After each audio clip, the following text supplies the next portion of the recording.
You're listening to Well, I Laughed, Part 1 of Triple Threat, Saints and Singers. Why is my computer so loud over there? What are you doing?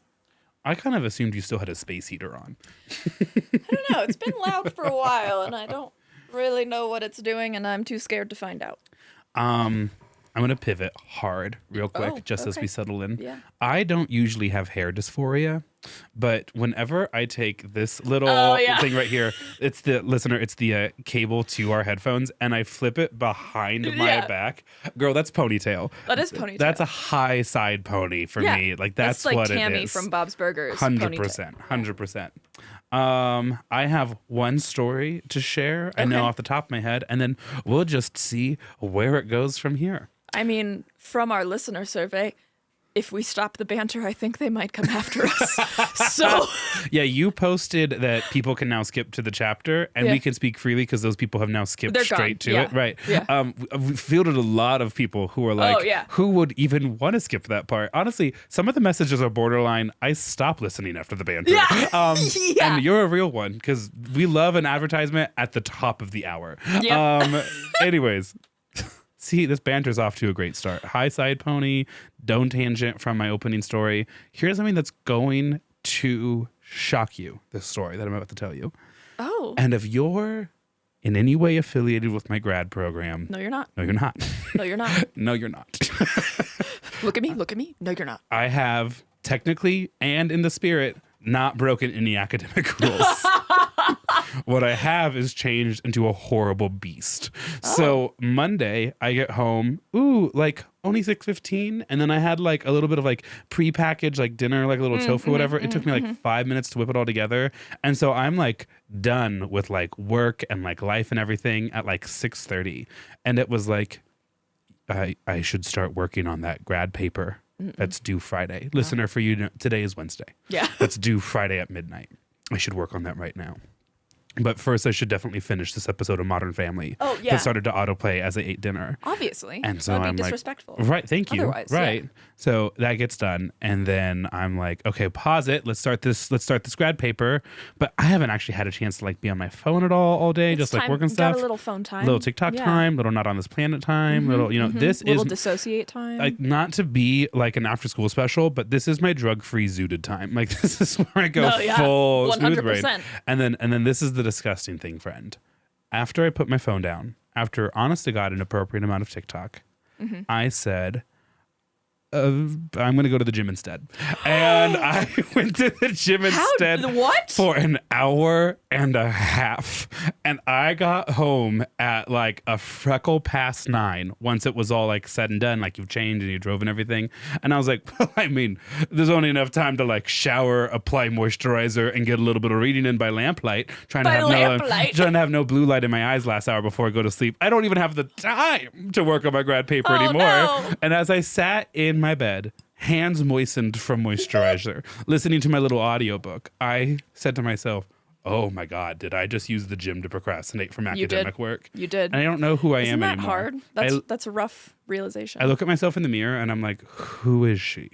I don't know. I don't either. So the plan is to write the grad paper tomorrow during work. So I have time for home tours tomorrow afternoon, dinner, and then because it's going to be a stressful weekend, maybe like another slutty little gym time. I don't know. I'm saying things and you're hearing things. Yeah. That's all I'm saying. I had a really good workout yesterday. A mediocre workout, but like a good workout in the scope of like the last couple of weeks / months. Right. And one of my trainers, his name is Yoshi. He's great. I love him. The motherfucker. Okay. So I was at the second to last little like exercise of the day, and there's like a really slow workout that we were doing. So basically like every movement that you do for the entire thing, it's 3 seconds up, 3 seconds down to like really do like time under tension. And it was push-ups, like tricep push-ups. And I am... Listener, don't worry. I also am not able to do many of the things she talks about or discusses. This is early canon lore. I don't make fun of her for it as much anymore. But what she is saying is impressive. She is not the average human. She's certainly not the average American. I'm sorry. I just was afraid we were going to lose them. No, you're good. Please continue. And so it was, you do 2 sets and then 2 laps per set. So in total 4 sets. So at this point I had done 3 sets of really slow push-ups. And I'm not good at push-ups normally. And they were also on like a balance trainer. So you're not even just on the ground, like your hands are on like this like bubble thing. And so the last set, I'm like, you know what, screw it. There's been no ab work in this workout. So I'm just going to do like a plank or something for the last like set instead of doing the push-up. So I flipped the like bubble thing over. So I'm now like balancing on the flat side of it. It's like a flat side and then there's bubble on top. So we were working on the bubble and then now the bubble's on bottom and I'm using it as like a balance thing for the plank. And my trainer, Yoshi, comes over and just starts kicking the bubble to like test my stability. And that's usually like a really good workout. And I was like, hell yeah, like thanks, because otherwise I'm just like moving it around on my own and that's not really the same. So he's like testing my instability. And then we like finish the workout and he goes, him and the other trainer are like, and then we have a surprise finisher for you all. And I was like, oh, these motherfuckers. And then Yoshi goes, yeah, you guys are going to do a 5-minute plank. And I go, you didn't fucking tell me? You looked at me doing an unprescribed plank. You made it harder for me. And then you were like, oh yeah, you're going to do another 5 minutes of plank. I was like, my abs aren't even that. It's my back. My back hurts like a bitch. And I'm so mad at Yoshi right now. Yoshi just found the podcast. Yoshi, if you're listening, fuck you. Yoshi, welcome. Thank you for folding into this conversation. Listener, couple things real quick. First, if I'm ever having a, quote, surprise finisher, it's a Pat's Blue Ribbon after a shot of whiskey that I've just taken because there's a PBR and a shot deal happening at the local bar I'm at. Second, dear listener, it's just you and I now. I know how triggering it was to hear Maya say, I'm not very good at push-ups, and then comma, so we just finished our 3rd set. I was there. I was in the studio. I heard it. And also, notice how in that story, she didn't say she couldn't finish the plank, just that it was, like, hard for her. Like, we oftentimes joke I'm the funny one, you're the hot one, but sometimes it's like, wow. You know, like sometimes it just gets, like, Webster's dictionary defined for us in a way that's really pleasant. So the thing with the plank. Good. We were on bated breath. Still talking about it. He was like, everyone's going to start the plank on their forearms. And then once that gets too hard, you can move up to like your hands and then just do whatever you have to do to like stay up for 5 minutes. So you can go on like one side with the other side. You can go back down. You can like stick your butt up so you're like releasing some pressure. And then as long as you go back to it pretty quick. And dear listener, the toxic masculinity I felt when I looked like behind me and saw the guy that had been like aggressively lifting heavier than he should the entire time with his ass like sky high in the air 1 minute into the plank. I was like, oh baby. He's talking about you right now on his podcast. Good. I hope so. Good. Wow, what actually a perfect segue into a conversation I had literally today. So it's one of my seniors in the program. She's wonderful. I'm not going to give any more identifying information. She's wonderful. That's all you need to know. And she comes to me and she goes, mister, I saw this TikTok the other day and it was like this girl and she was like, here's before and after photos after I went off of I took all processed sugar from my diet for 2 weeks. And she goes, Mr. Thomas, I'm like so frustrated. Like, I also quit processed sugar and it's like, I don't know, like I'm just not seeing anything. Oh my God. And I was like, oh my God, like you cut out processed sugar? She goes, yeah, I mean, like I had a cookie yesterday, but like I cut out processed sugar. And I go, oh, like how long have you been cutting out processed sugar? And she goes, yeah, this is day 3. So it's like, okay, so day 1, no sugar, day 2, cookie. We're now in day 3. And you're like, why haven't I lost 10 pounds? Why isn't my face cleared up or anything? And, at this point, some students are around us. They're tuning into the conversation. It flows for a while. And I go, kids, here's the thing. I'm going to tell you, okay? Our bodies don't have to be constant projects because I've never once met a person that's like, I'm done. The project of my body is finished. Over. Our bodies are supposed to be lived in and enjoyed. But also, y'all should definitely be eating more fermented vegetables. Like, that is so important. So good. So good for your gut health. Really good overall. And apparently the brine can be used to Salt our roads, Helps take, according to some high schoolers. takes care of icy roads, which is also a really fun benefit. I prefer to drink the brine personally because I'm a garbage person. Yes, But same. my one critique of pickles is that it's not brine. There's some vegetable in it. You're like, why is this a cucumber too? Oh, this brine's really chewy. Can't wait till I get to the non-chewy part of the brine. You know the brine? The actual brine. My friend Aspen used to like tell us to drink pickle brine if we started to like get a sore throat, and I'm so confident that it's just like my brain being like, yeah, this works, because I mean, I think it works a little bit, but it definitely doesn't work long term. It's like drinking honey when you have a sore throat, but it works. It works. Yeah, It's 100% also it works. like eating a clove of garlic. You ever tried that? Painful. Wait, to take care of disease or just kind of on a Friday night?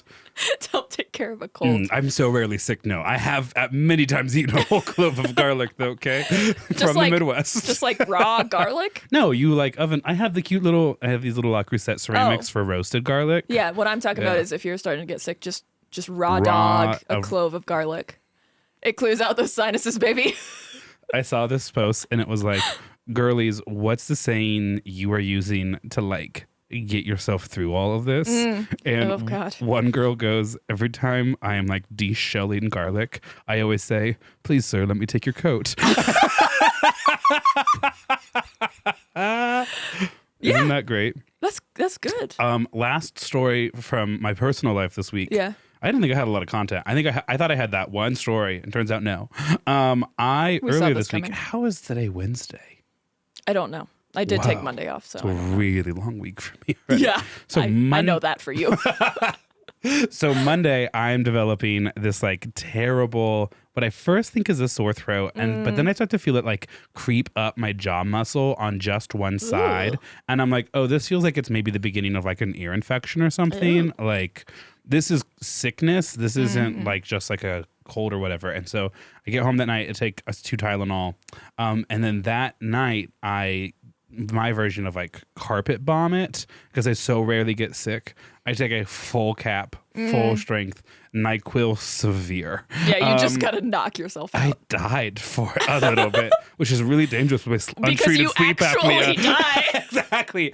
And I woke up the next day like feeling a lot better, like it took care of it, but also just kind of never got out of sleep like the entire day. Just kind of dragged. So someone came in to help coach the kids after school on Tuesday, and they were like, hey, how's your day going? And I go, I can feel my heart in my eyes because none of this coffee is moving the needle in a meaningful so tired. way. I am asleep. I have drank half a gallon of water trying to flush this out of my system so I could function. But today I'm great.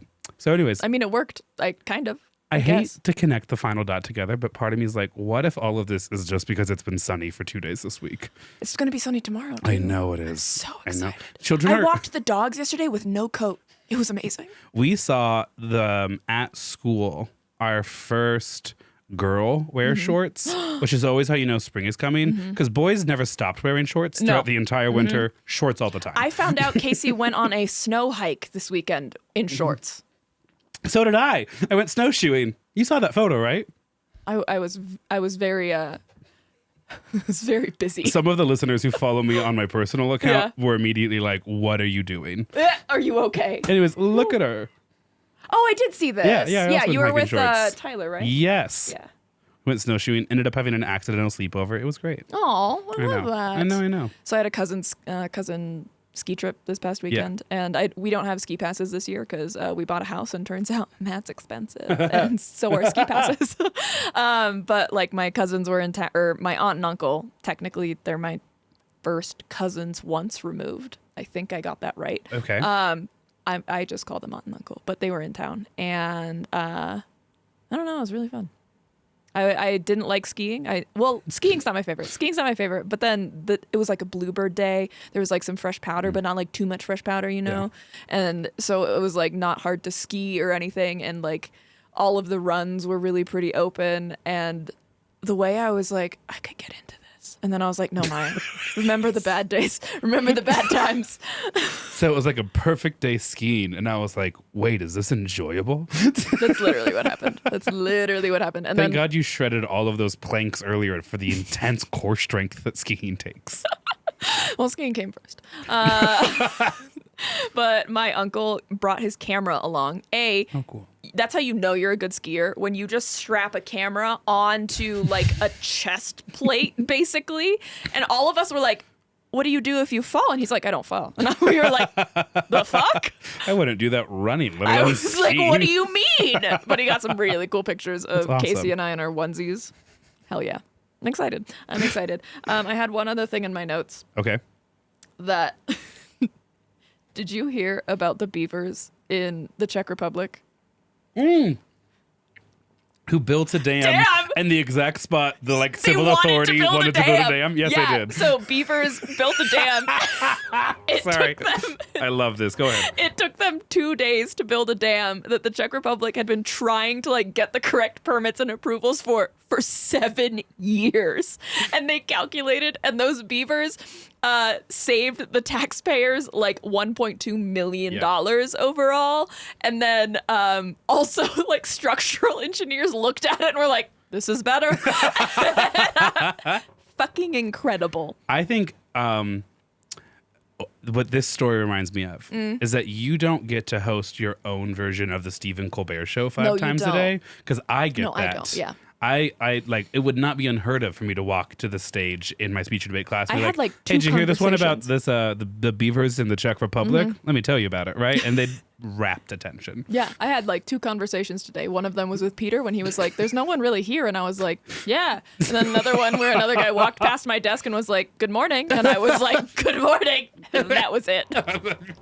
Aside from whatever meetings I was on. Only 2 conversations. That's right. I make more than you. How does it feel?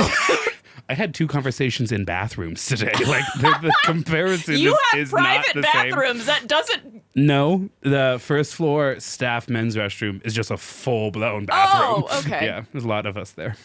I mean, fair enough.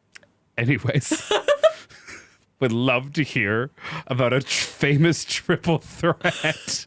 And that's hold on. Did you have another story? No, I have some Okay. announcements. Oh, though. fun. Okay. Yeah, let's just do this. Okay. First of all, before I get too far into it, I want to shout out this thing my cousin does. My cousin does this thing called Revival Hub LA. He lives in LA and he's like a film major, I believe. And so if you go to Revival Hub LA, so it's REVIVALHUBLA.com. And of course, if you like live in LA or going to LA and are interested in seeing some like really cool film screenings, he has taken it upon himself to start to like kind of put together all of those show times and what theater and what films are being shown all in one place, because I guess that didn't exist prior to that. You had to like check all of these individual websites to like see. And then you can sign up for a newsletter. This is mainly to you people that live in California or in LA. You can sign up for his newsletter and then you'll get that list of all of the cool like old indie films, like vintage films that are going to be showing for that week in LA, and it'll tell you all the showtimes and where to go and all of that, and it's a really cool project. He's also on like Instagram and has a Patreon, and he's really cool. He's my cousin. His name is Chandler. I'm very proud of him. Speaking of shout outs, Yeah. shout out to our listener Alex, who recognized me in a West Side King Supers Oh on my Monday. God. Her husband, I kind of vaguely knows you. Like I think she does come from your world a little bit. But I was at like the self checkout and I turned to like leave. Yeah. And she turned towards me and I thought I was like dumb and didn't know how to exit out of a grocery store for a second, because suddenly there's like a person right in front of me and it was like post work, so my brain's just like not there. Every time someone stands in front of you in a grocery store, you panic. I'm like, what's going on? Same thing happened with Sophie. Yes. And I kind of like take a half step and she was like, hi, sorry, I kind of know you. I'm a big fan of the podcast. And then immediately I was like, oh, and I'm like, yeah, hi, it's like great to meet you. And she goes, sorry, I had this like parasocial like relationship or whatever. But I was like, no, it's great. And so what's your name? And so shout out Alex. Okay. Our I realized by the time I got to my car that she wasn't just like awkwardly in front of me, but specifically turned to greet me. Yeah. And I don't think I got a chance to say that in the grocery store. If I did, and I'm just repeating myself, ooh, whoopsie. But if I didn't, sorry that initial reaction was so strange. I clearly go tunnel vision at the grocery store. Anyways, thanks for listening. You're great. Oh, yeah. All right, that's it for shout outs for me. Some more little announcements. We're currently in our timeline, we're just wrapping up the listener survey. So thank you if you took it and gave us feedback. We got a lot of really reassuring feedback. We got a lot of tough love. We got a lot of constructive criticism. We got a lot of me asking for criticism and you all saying I refuse, which was still nice in its own way. But we're working to like incorporate a lot of that. Obviously, there's some things that like we can't please everyone. Some of you like true crime, some of you hate it. Some of you like long episodes, some of you like short episodes. Some of you don't like two-parters, some of you like two-parters. So like there's certain things we can't do, but like adding chapters into the episodes we can do, and stuff like that. So thank you guys for taking it. We really, really appreciate it. And also tell your friends about us, because if you work with me, no, you don't. I want to quit my job. I don't, but I'm here for the ride. Yeah. There has been a lot of responses actually that were like, get more ads. Like, not that I want to listen to ads, but I want Maya to be able to quit her job. And like in parentheses, I think someone literally said, I mean, Grant would never quit his job, but like maybe we could like ease up a little bit on him or something like that. It was very sweet. You guys see us. But yeah, are you ready for a story? I am. I'm really excited because this could go, I think, in a lot of different directions. I have played around with a couple of geopolitic options, I want you to know, for this theme triple threat. And so I am personally very excited. Do you remember the two things I told you I was going to ask you? Okay, cool. I gave him his little homework assignment. 24 hours in advance. Yeah, because I was like, there's no way he's going to put it together. Me looking nervously at Grant to make sure there's no like I try weird not to eye say contact. anything at all. Like, hello, right. Grant doesn't know. Okay.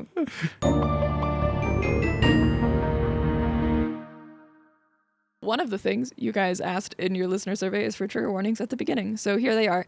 Reading these like one after another is going to make this episode sound horrible. And I promise you it's not. All of these things are related to like one sentence of information that I'll still repeat the trigger warning as far ahead as I can, but just in case. So here are the trigger warnings. There's a traumatic childbirth. There's vague mentions of violence with a gun. There is a mention of attempted suicide. There is a mention of a murder, and then there is a mention of the loss of an adult child. Ready? Okay, cool. And then here are some of my sources. I'm not going to tell you all of them because some of them give away the plot, and I'm not going to remember to tell them to you again after I reveal the plot. So if you want those, you're going to have to go to my show notes. But here's what I can tell you. Smithsonian History Channel, The Guardian, The Times, Biography.com, Entertainment Weekly, the FBI, Death by Music podcast, PBS, and then there's a documentary on Sundance Now /ABC Plus. I'm not going to tell you the name of that documentary, but I did want to mention that I watched it. The title will be in the show notes. All right, we're going to open with a quote.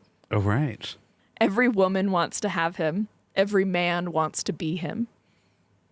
It's Grant. Just kidding. Actively not true in many ways, but kind. Thank you. Okay. Here's the intro. November 22nd, 1963. Hell yeah. No, I'm kidding. Do you know what happens? Yes. Okay. President John F. Kennedy's November visit to Dallas in 1963 was well publicized and well known by the public prior to the visit. Some people close to him believed that he should not go on this visit because there was a lot of anti-Kennedy sentiment in Texas, particularly because he was advocating for a lot of like civil rights and like not desegregation, but you get the gist. And he insists on going partially because of the upcoming 64 election, and he's hoping to secure Texas. So him and his wife, Jackie Onassis Kennedy, get out of the plane, and then they get into a motorcade, which is supposed to be, it's a 10-mile route from the motorcade to the location that he's set to give a speech at. Then shots are fired. One shot hits Kennedy in the neck and back, going through him, and then through the front seat where the current Texas governor is, and then the fatal shot will hit JFK in the back of the head. Do you have anything else you want to say about this? I don't know where this episode's going, Okay. but you know I could talk for Yeah, I hours know. on it. So I'm going to stay seated. Okay. Actually- That's all I'm going to actually talk about the like actual assassination. So the assassination of JFK is going to be the starting point for like decades worth of conspiracy theories up until like literally today. Trump literally just recently signed an executive order declassifying documents related to the JFK assassination. Have you heard any fun conspiracies about the JFK assassination? I mean, sure, like I was a middle school boy once, but like since then, no. Even if the narrative isn't true, I don't want to know what's true then. I just want the narrative.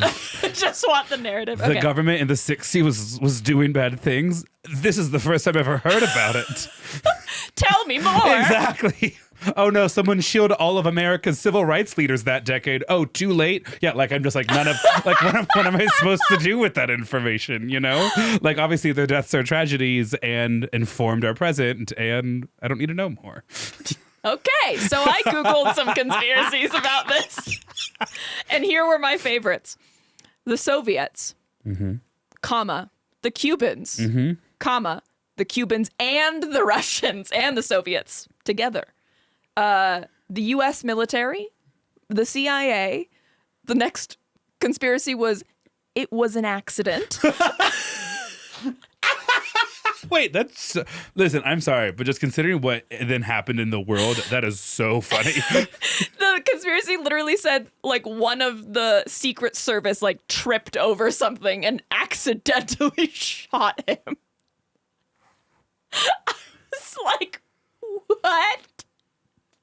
Anyway, the next conspiracy is the Umbrella Man. Literally someone that you can see in some of the pictures, I guess, who's standing under a black umbrella. The next one is Woody Harrelson's dad. Like the famous. Yep. Okay. I didn't actually look more into that. I didn't want to know. The next one is the Illuminati, of course. And then, of course, no conspiracy is complete without the mention of Aliens. Yep, there it is. Because Told you I was a middle school boy once. History Channel's transition from World War II documentaries to Ice Road Truckers and History's Mysteries. Listen, I was there for it. that explains so much about you. Yeah, it does. Yeah. Because obviously JFK was killed because he was about to reveal a secret alien base on the dark side of the moon called Project Luna. Obviously. So anyway. Had we even been to the moon by that point? Yeah, because that happened during Kennedy's Cold War. term. Yeah. Does it happen during Kennedy's term, though? When was the space race? Like the Cold War is also when the space race happened. I'm I pretty feel like sure. it was the 50s, wasn't it? I'm pretty sure it happened. I don't even know I'm the interested. state. When was Sputnik? When did we land on the moon? Yeah. Okay, yeah, so not during Kennedy's When was time. July 16th, 1969. Oh, Kennedy I was also wrong. starts the space program. Okay. But we're not even on the moon yet. And of course, there's already a secret government land up there Yep. named Luna. Good. Yep. Good. But there is one other conspiracy theory. And at least I don't think it's that far-fetched. And so we're going to talk about it. Okay. Really curious to So resigned. He was like, Was it my face or my okay? it was the hand gesture you did. You were like, well, listen, we have ginger drink packets. I'm sat. I don't Here have we any are. responsibility tonight. Yep. Let's go. I'm Okay. locked in. So we're going to jump back in time to talk about really the instigator, I think, in what will become the conspiracy. It'll be a while before we get back to the conspiracy. So if you want to skip to that, it'll be in a while. So we're starting in the late 1800s. Okay. There's two Italian or just in general, there's a lot of Italian immigrants coming to New York. In New York, a lot of immigrants come through Ellis Island and they'll end up kind of staying around like the main New York City area and oftentimes kind of group up by ethnic origin. In terms of Italians, specifically, roughly 5 million Italians emigrated to America between 1800 and the beginning of World War I.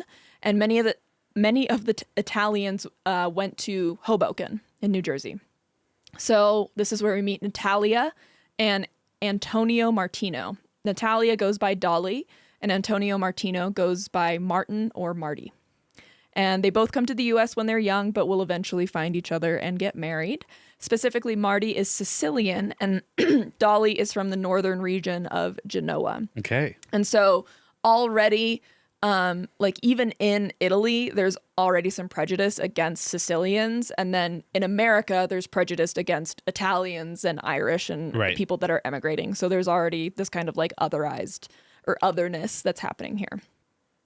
Dolly was a small woman in stature. She's less than 5 feet tall and she weighs about 90 pounds. But that does not mean she's small in personality.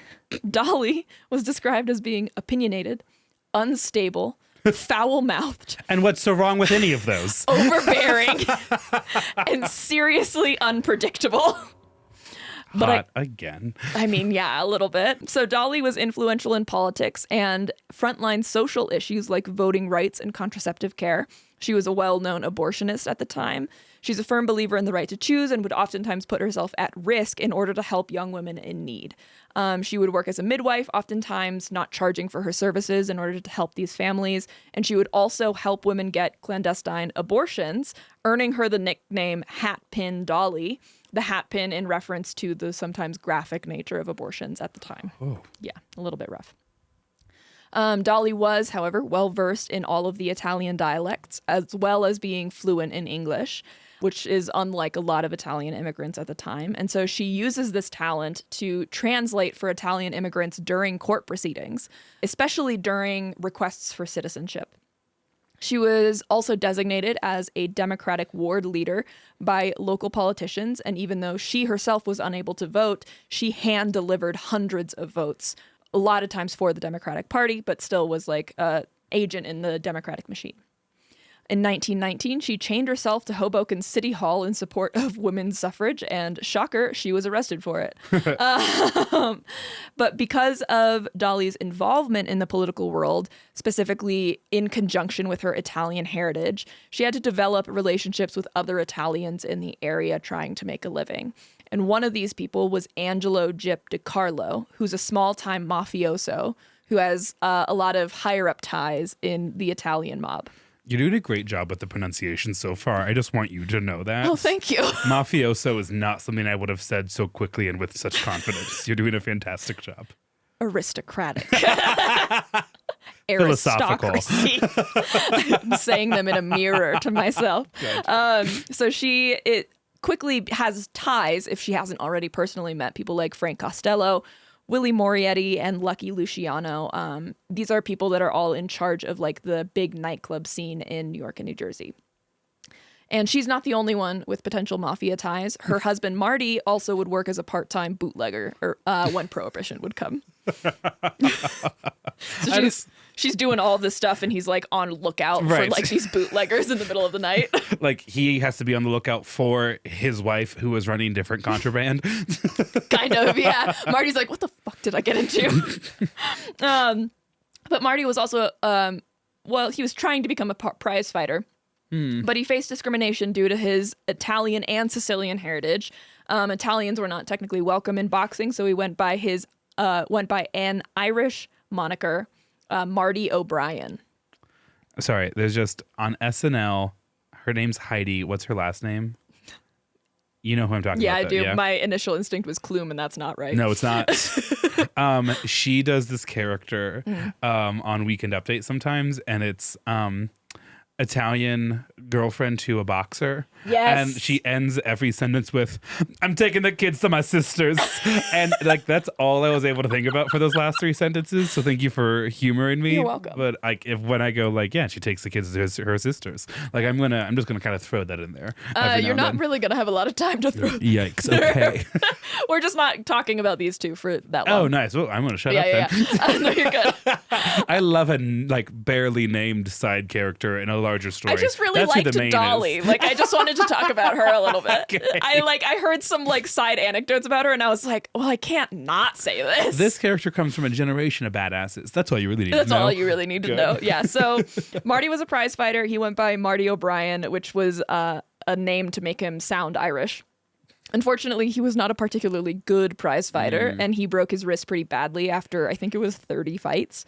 And so he can't fight anymore, I believe. And so Dolly helps him get a job as a fireman. Kind of. So she calls the fireman and is like, can my husband work for you? And the fireman tells her, Dolly, we don't have any openings. And she responds, make an opening. And they go, yes, ma'am. And so Marty got a job serving in Firehouse Engine number 5 in Hoboken. Another fun fact about Marty, he was illiterate. And so he's not able to take any written exams, which means he's not eligible for any promotions in the firehouse. But Dolly was like, you're getting a promotion. And so she calls, I don't know, the higher powers that be and like kind of demands it. And they're like, no. And she's like, yes. And she hangs up the phone, turns to her husband and goes, congratulations, Captain. And then he becomes captain. Doesn't teach him how to read, though. I don't know. A phone call's easier. Yeah. It's Lydia, What literally. is this, Uber for promotions? She's like, no, you're going to give it to him. And they're like, no. And she's like, yes. And they're like, no. And she's like, yes. And they're like, yes, ma'am. Exactly. I was like, I don't know why we're still having this conversation. Yeah, I've said it's happening. So it's happening. So they eventually have their first and only child. Martin Jr. is what they're going to name him, obviously, because that's what they do. He was born in the early hours of December 12th, 1915.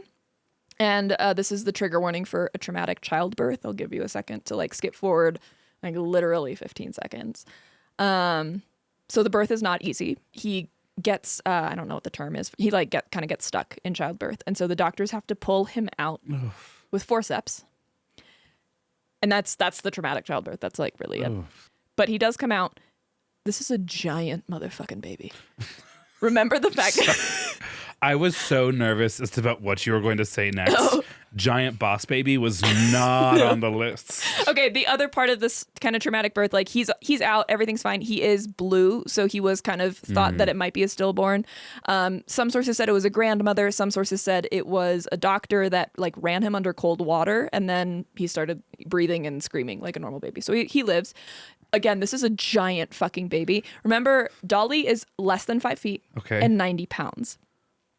Martin, as a baby, 13 pounds. She grew a 13-pound child and her body. Isn't that fucking insane? Like, no shit, he got stuck. Why was there not a C-section? The fact that her weight is only double digits means that, like... He was a significant percentage of her weight. Yes. And imagine that happening to you in one afternoon, right? Like you have those inspiring, huge air quotes aren't inspiring. We all know how toxic like the weight loss industry and narratives are. But like that's legitimately more than 13% of her body weight. Imagine losing that in an afternoon. It's insane. Your body would go into shock. Your body's like, oh my God. Yes. Where's the rest of me? No, thank you. Did we have an amputation? Yeah. Kind of. Okay, this is my favorite part about this story. Here already, giant baby. No, this isn't. this next part. So as good Catholics do, I think I'm pretty confident they're Catholic. They take Martin to the priest to get him baptized, and his name is Martin Jr., right? The priest screws it up somehow, and in the baptism calls him Frank. After the godfather, his godfather's name is Frank Garrick. And so instead of correcting him, his name is just now Frank. Okay, I need to tell you a story real quick. I had 2 friends getting married recently, and we accept all viewpoints, all walks of life, right? Like we, sure. I do think for the most part, we're like, whatever helps you get through it, and you understand the universe. These 2 friends are not particularly religious and are doing the whole getting married in a church because mom and dad are helping pay for the wedding kind of thing, right? Yeah. And so they're at the rehearsal the night before, and it's like, and then you walk down because we've never walked before, and then everyone walks down, and then we all walk back out, and the pastor man is up there doing all depends on the denomination. Yeah, I think. Doing the prayers or the spells or like whatever it is. I'm kidding. The incantations. Yeah, exactly. And gets all up to a point and then goes, oh, but it's up there.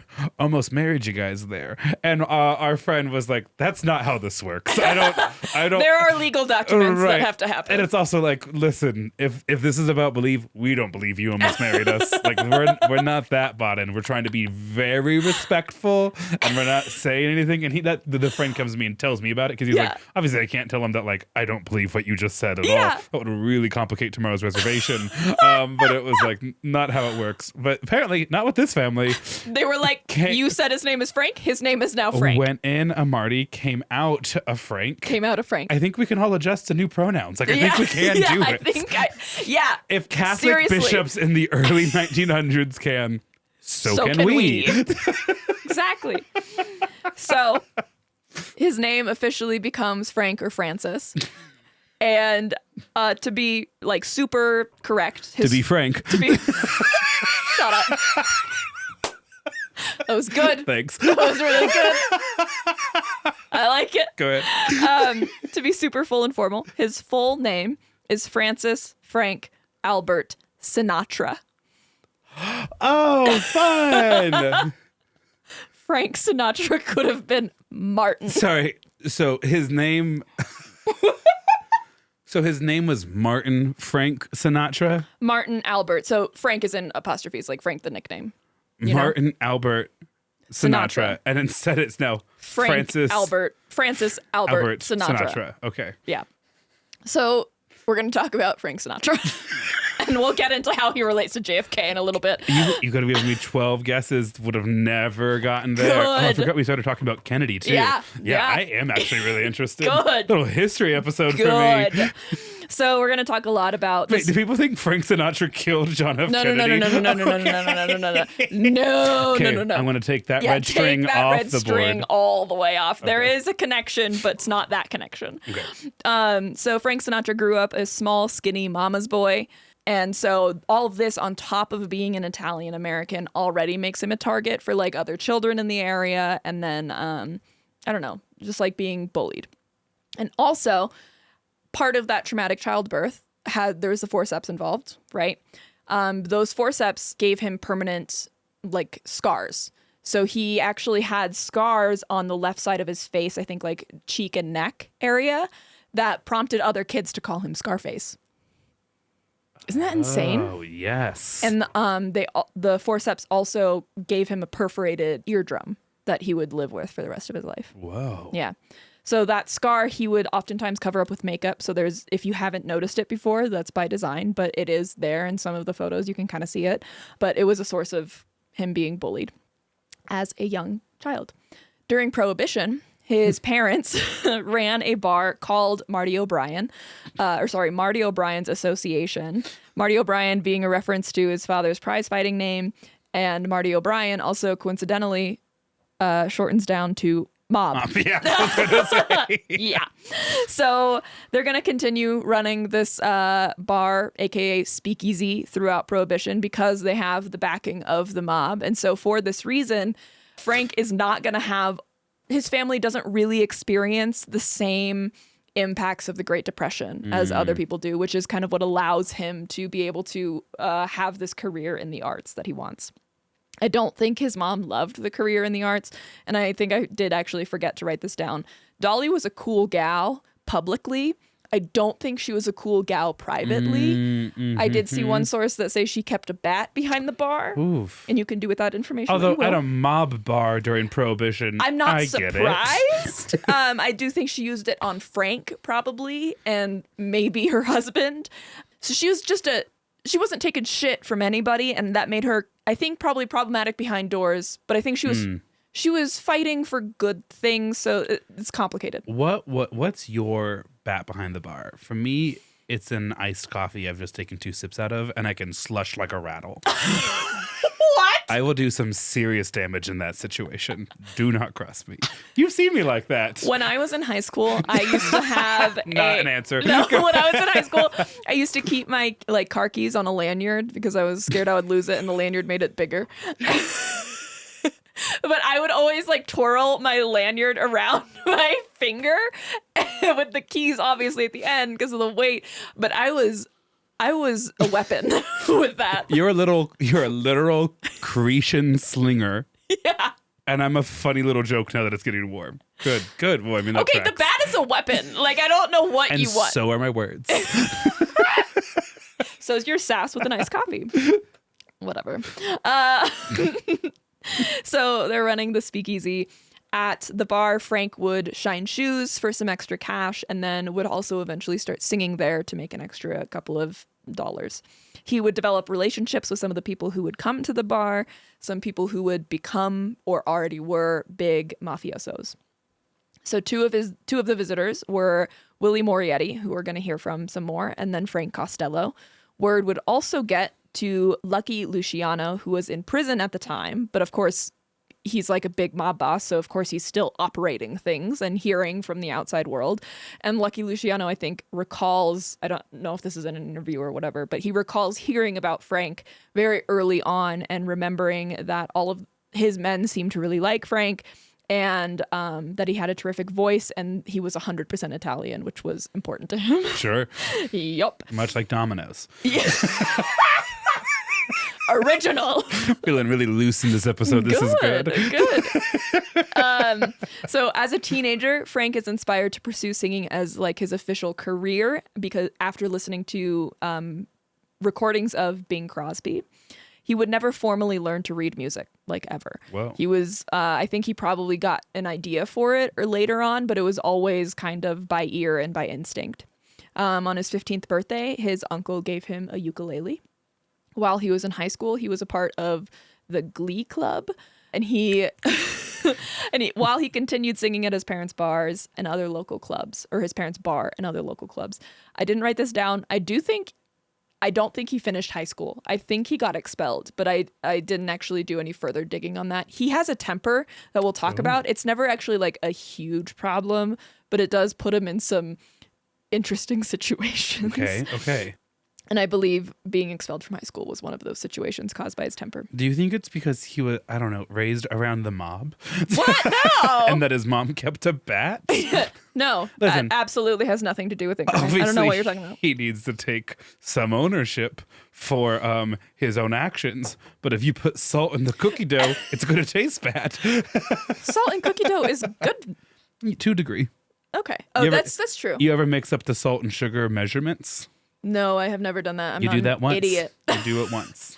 I did have a roommate in college who claimed she had like the best chocolate chip cookie recipe, and she was really proud of it.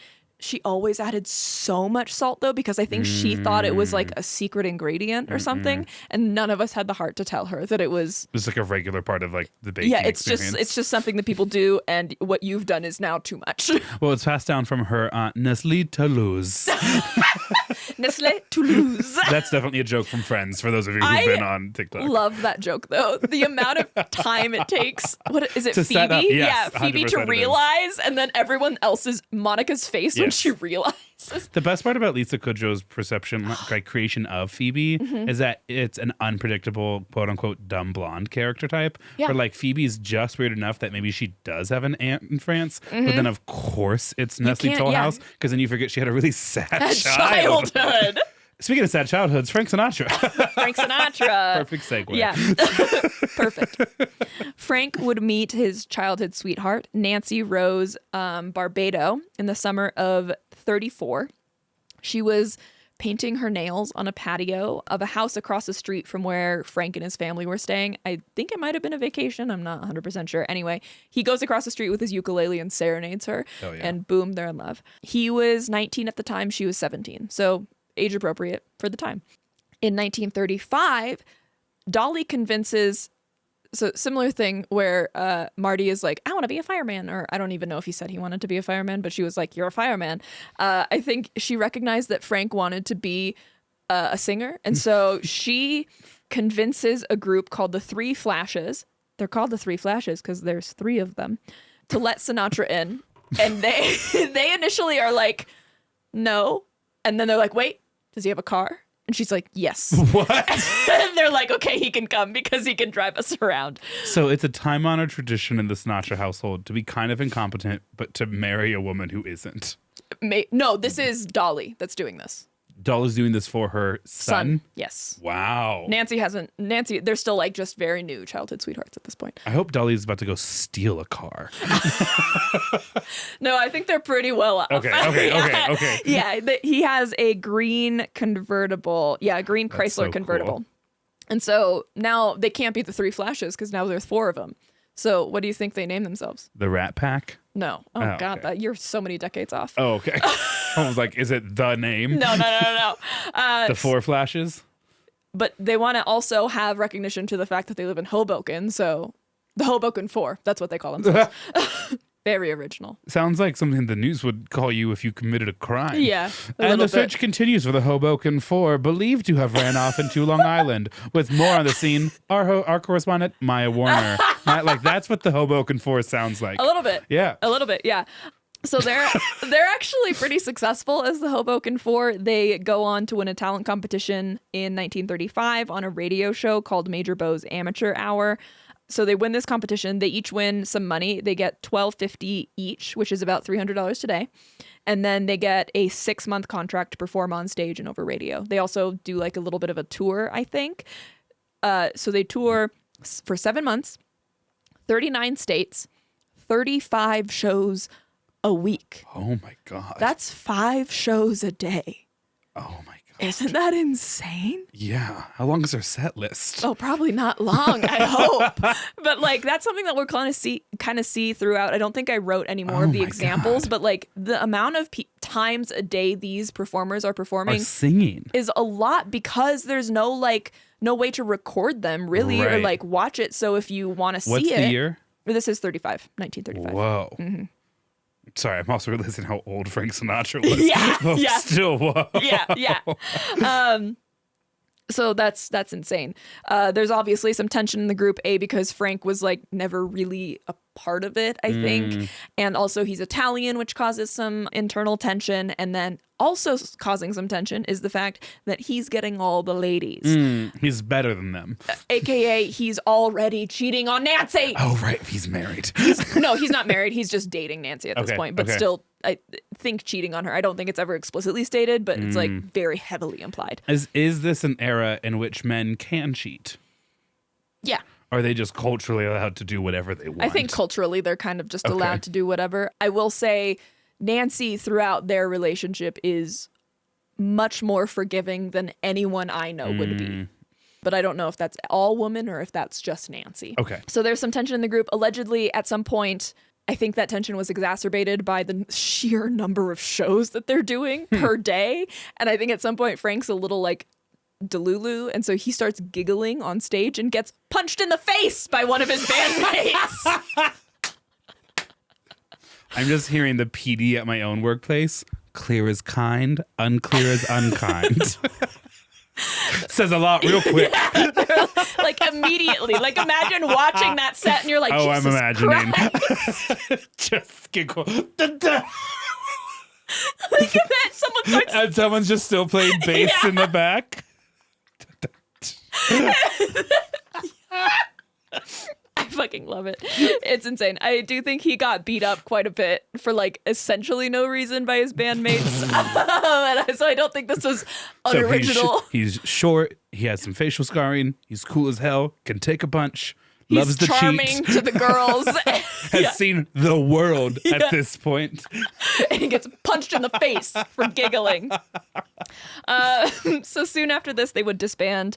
Frank would quit at the end of 1935 and go back to Hoboken, partially, I think, because Frank had a lot more ambition for the music career than the rest of the band did. And so in 1938, so 3 years later, 23-year-old Frank is arrested and booked for seduction based on a claim by his ex-girlfriend, whose name is Antoinette, a.k.a. Tony Franca, Francke. I don't know how to pronounce it. We're going to call her Tony. So do you know what the seduction charge is?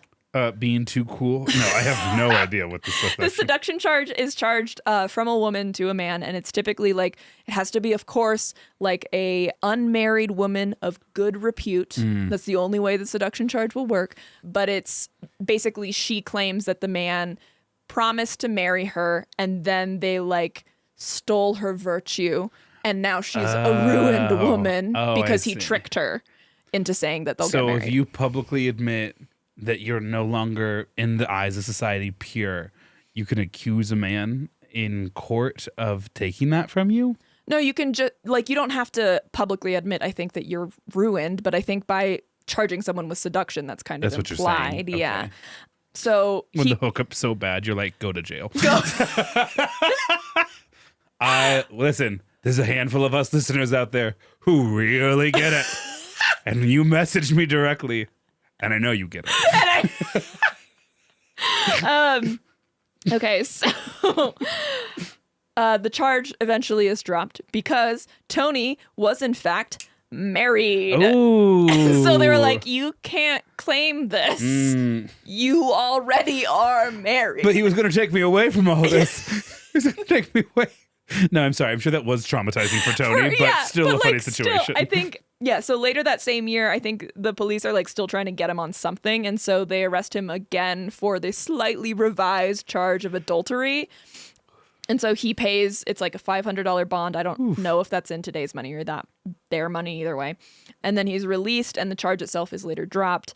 And he spends less than a day in jail, 16 hours, I think, or less than 16 hours to be exact.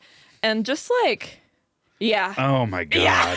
I'm showing Grant the mugshot. Oh my God. Describe it to the people. He's gorgeous. Just really hot. He's like young Johnny Depp. Okay, I do actually have the rhetorical skills to do this. Yeah. First, literally perfect jaw. Fantastic jaw. And then you move up a little bit more. And you know how sometimes you can tell a man's been punched in the face because of the way their nose is? Yeah. But it's not a bad thing. Has that exact kind of nose. You're going to think this is weird. Right-sized ears. The correct size. That is because a his weird haircut's thing. high. His haircut really starts above his ears. And so it's very short on the side. But then it's big and foldy on top. And then he has one little slut strand. Little slut strand that really gets me. And it's a black and white photo, but you can tell even in the black and white photo that his eyes are like a piercing blue. Yeah. Yeah. His profile isn't as generous to him as his front is. His front is stunning. Wow. Sorry. That trivia day that you weren't there that we won, the visual round was all celebrity mugshots, and this was one of them. This is one of them. Did we get it right? We did, because I already knew that I was covering this story. And I was like, no, listen to me, that's Frank. No, this podcast really is our Slumdog Millionaire moment where you're like, no, you don't. Oh, no, I do. I promise you I know the answer to this. I promise I know, but I can't tell you anything more because Lydia doesn't want to know my topics. Right, exactly. Yeah, so that's 1938. Early 1939, February 4th, 1939, Frank and Nancy get married. Nancy, I will say this probably again, she is way too nice to him because I think she knows at this point that he has cheated on her on the tour and then maybe potentially again with Tony, and she's already forgiven him for that, and they're married. I did see one source that said Tony at some point attacks Nancy in public, around the time of the seduction charge. But anyway, this is a photo from their wedding. Oh, they're cute. They're very cute. Yeah, they're rocking that look. Yeah. Yeah. They look good. Yeah. It's such a candid photo for 1939. Yes. Usually they're all so staged, and this one is just so sweet. Okay. He's they're both looking at each other. It's very cute. Okay. In 1939, that same year, he begins waiting tables at the Rustic Cabin in Englewood Cliffs, New Jersey. And Frank has his first big break. He's discovered and hired by a trumpeter named Harry James, who had recently quit the Benny Goodman Orchestra to start his own band. The Benny Goodman Orchestra was run by Benny Goodman. So when Harry James decides to quit and make his own band, he calls it the James Band. These people are not original. The Hoboken Four. The Hoboken James Band. Yeah. An offshoot of Benny Goodman. Yeah. With Benny Goodman Associates. Proudly presents Frank Sinatra. Yeah. Formerly of the Hoboken Four. The Frank Band. The Martin Band. So Harry James leaves Benny Goodman to start his own band called the James Band. Harry hires Frank on the spot under one condition that doesn't get met, and Frank still gets hired. So clearly he's a good singer. But that one condition is that Frank change his stage name to Frankie Satin. What? Satin in reference to how smooth his voice was. And Frank says, and I quote, the name is Sinatra. Frank fucking Sinatra. And like, I guess that's fine because they he's hot. Because they end up working together. He's I don't like, know. I might be a hot busboy, but it's Sinatra. It's Sinatra, to bitch. you. Yeah. Call me by my legal name, which initially was Martin. I don't think my mother, the inventor of corruption, would be too pleased to hear about this. Yeah. Dude, Dolly didn't take shit from anybody. Okay. Frank spends 6 months with the James Band. During this time, he is featured on 10 commercial recordings. Some of these include From the Bottom of My Heart, My Buddy, Kiri Biribin. I've never heard that. And also that's my first time reading it, I swear to God. As well as one track called All or Nothing at All, which would flop in 39, but is a huge hit when it's re-released in 43 after both Frank and Harry rise to fame. So it's not good initially, and then once they both already have a following, it gets re-released and people love it. Frank is notably actually one of the first Italian role models for other Italians.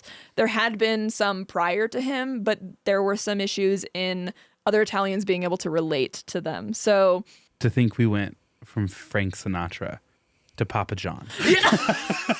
Oh, God. To Domino's Pizza. I have probably at least one more pizza joke in me, and then it's the rule of 3 and I'm done. Okay? One more pizza joke. Kids, if you're listening, that was a lesson 2 weeks ago. You should know this. Rule of 3. Rule of 3. Okay. So one of these potential other Italian role models was Rudolph Valentino, who was one of the first silver screen idols, but he was rarely seen portraying Italian individuals.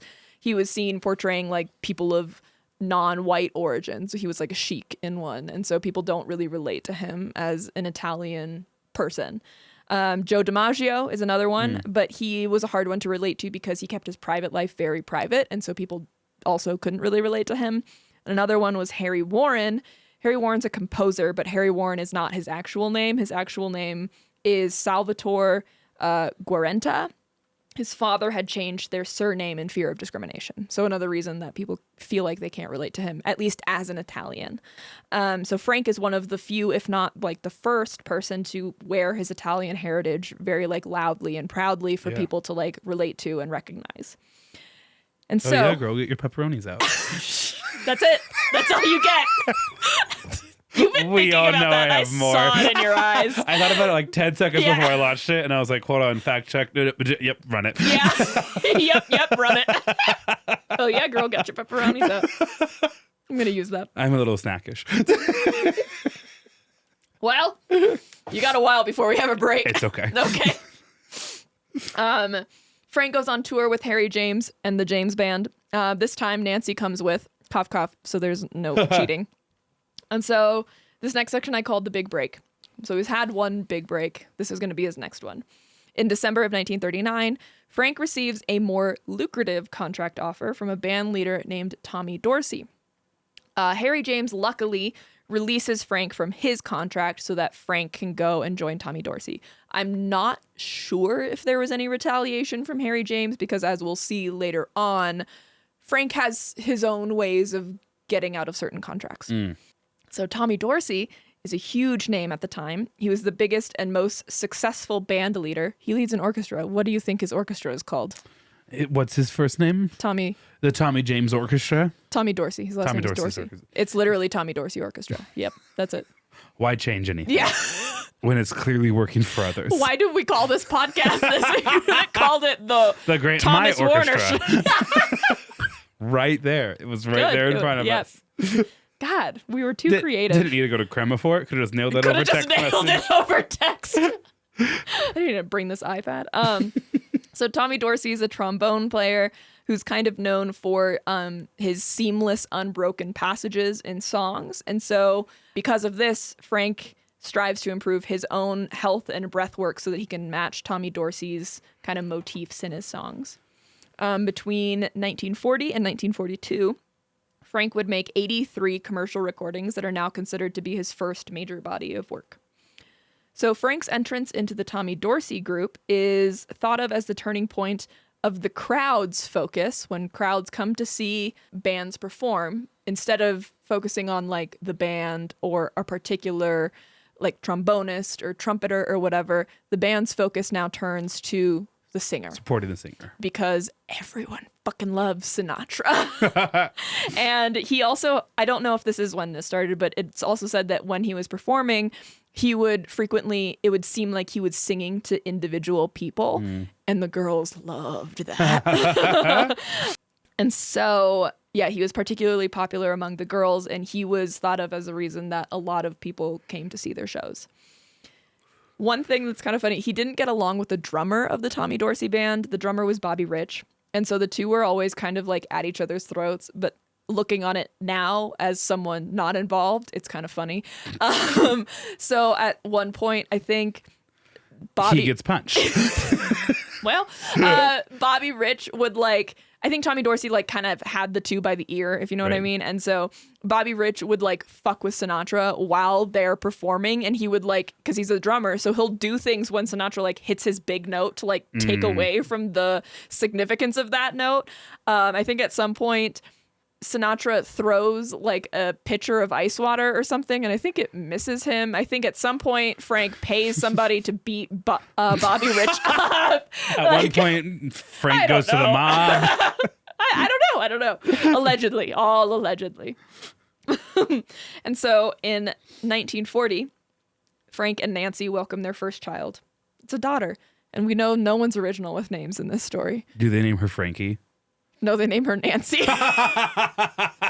They name her Nancy Jr., which I've never heard of a girl named Junior. Same. I think they just call her Nancy, but technically I think it's NJ? Nancy Jr. I don't know. Nance? I don't know. Noonier? I was like, Nanier? you could have done anything else at this point. Name her Tony, for God's sake. Name her Dolly. Yeah, honestly. By 1942, at this point, Frank is arguably a bigger star than Tommy Dorsey is, and so he realizes he can go on a solo career and probably sustain himself. And clearly not go off to war, which I'm guessing he doesn't need to be drafted for. We'll talk about that. Okay. It'll come much later, Cool. but yes, we will talk about that. A little problem, though, with getting out of the contract is that Tommy has some pretty intense clauses in the contract that Frank is now trying to leave. Now it would be called essentially extortionate. But the clause in this contract says that Tommy would take a percentage of any of Frank's earnings in the entertainment industry, like basically in perpetuity. I think exactly it was a decade, but then Tommy's manager would then also get a cut off the top. Isn't that insane? That's a crazy deal. Yeah. So Tommy is like, you can come out of this contract, but then I'm still getting my check. And so he leaves. And then when Frank doesn't pay, right, then Tommy and his manager take him to court and sue. But luckily, Frank has some contacts that can make Tommy reconsider. So Willie Morietti, who's one of the people from his parents' bar, he's known Sinatra for a really long time. And so Sinatra goes to him and is like, yo, I'm having some problems with my boss. And you're very persuasive. And you're very good with words. Famously persuasive. Yes. And so most nightclubs at the time are owned by the mafia, and anyone who performs in those clubs thus has ties at some point with the mafia. It's actually a huge subplot to The Marvelous Mrs. Maisel. Yeah. Several experts now on Sinatra say that Sinatra always kind of idolized mobsters, and that'll continue well into his adulthood. This starts from the time at Marty O'Brien's bar. And this is a potential quote from Sinatra saying, quote... Wait, sorry. What do you mean potential? People are like, yeah, I heard Sinatra say this.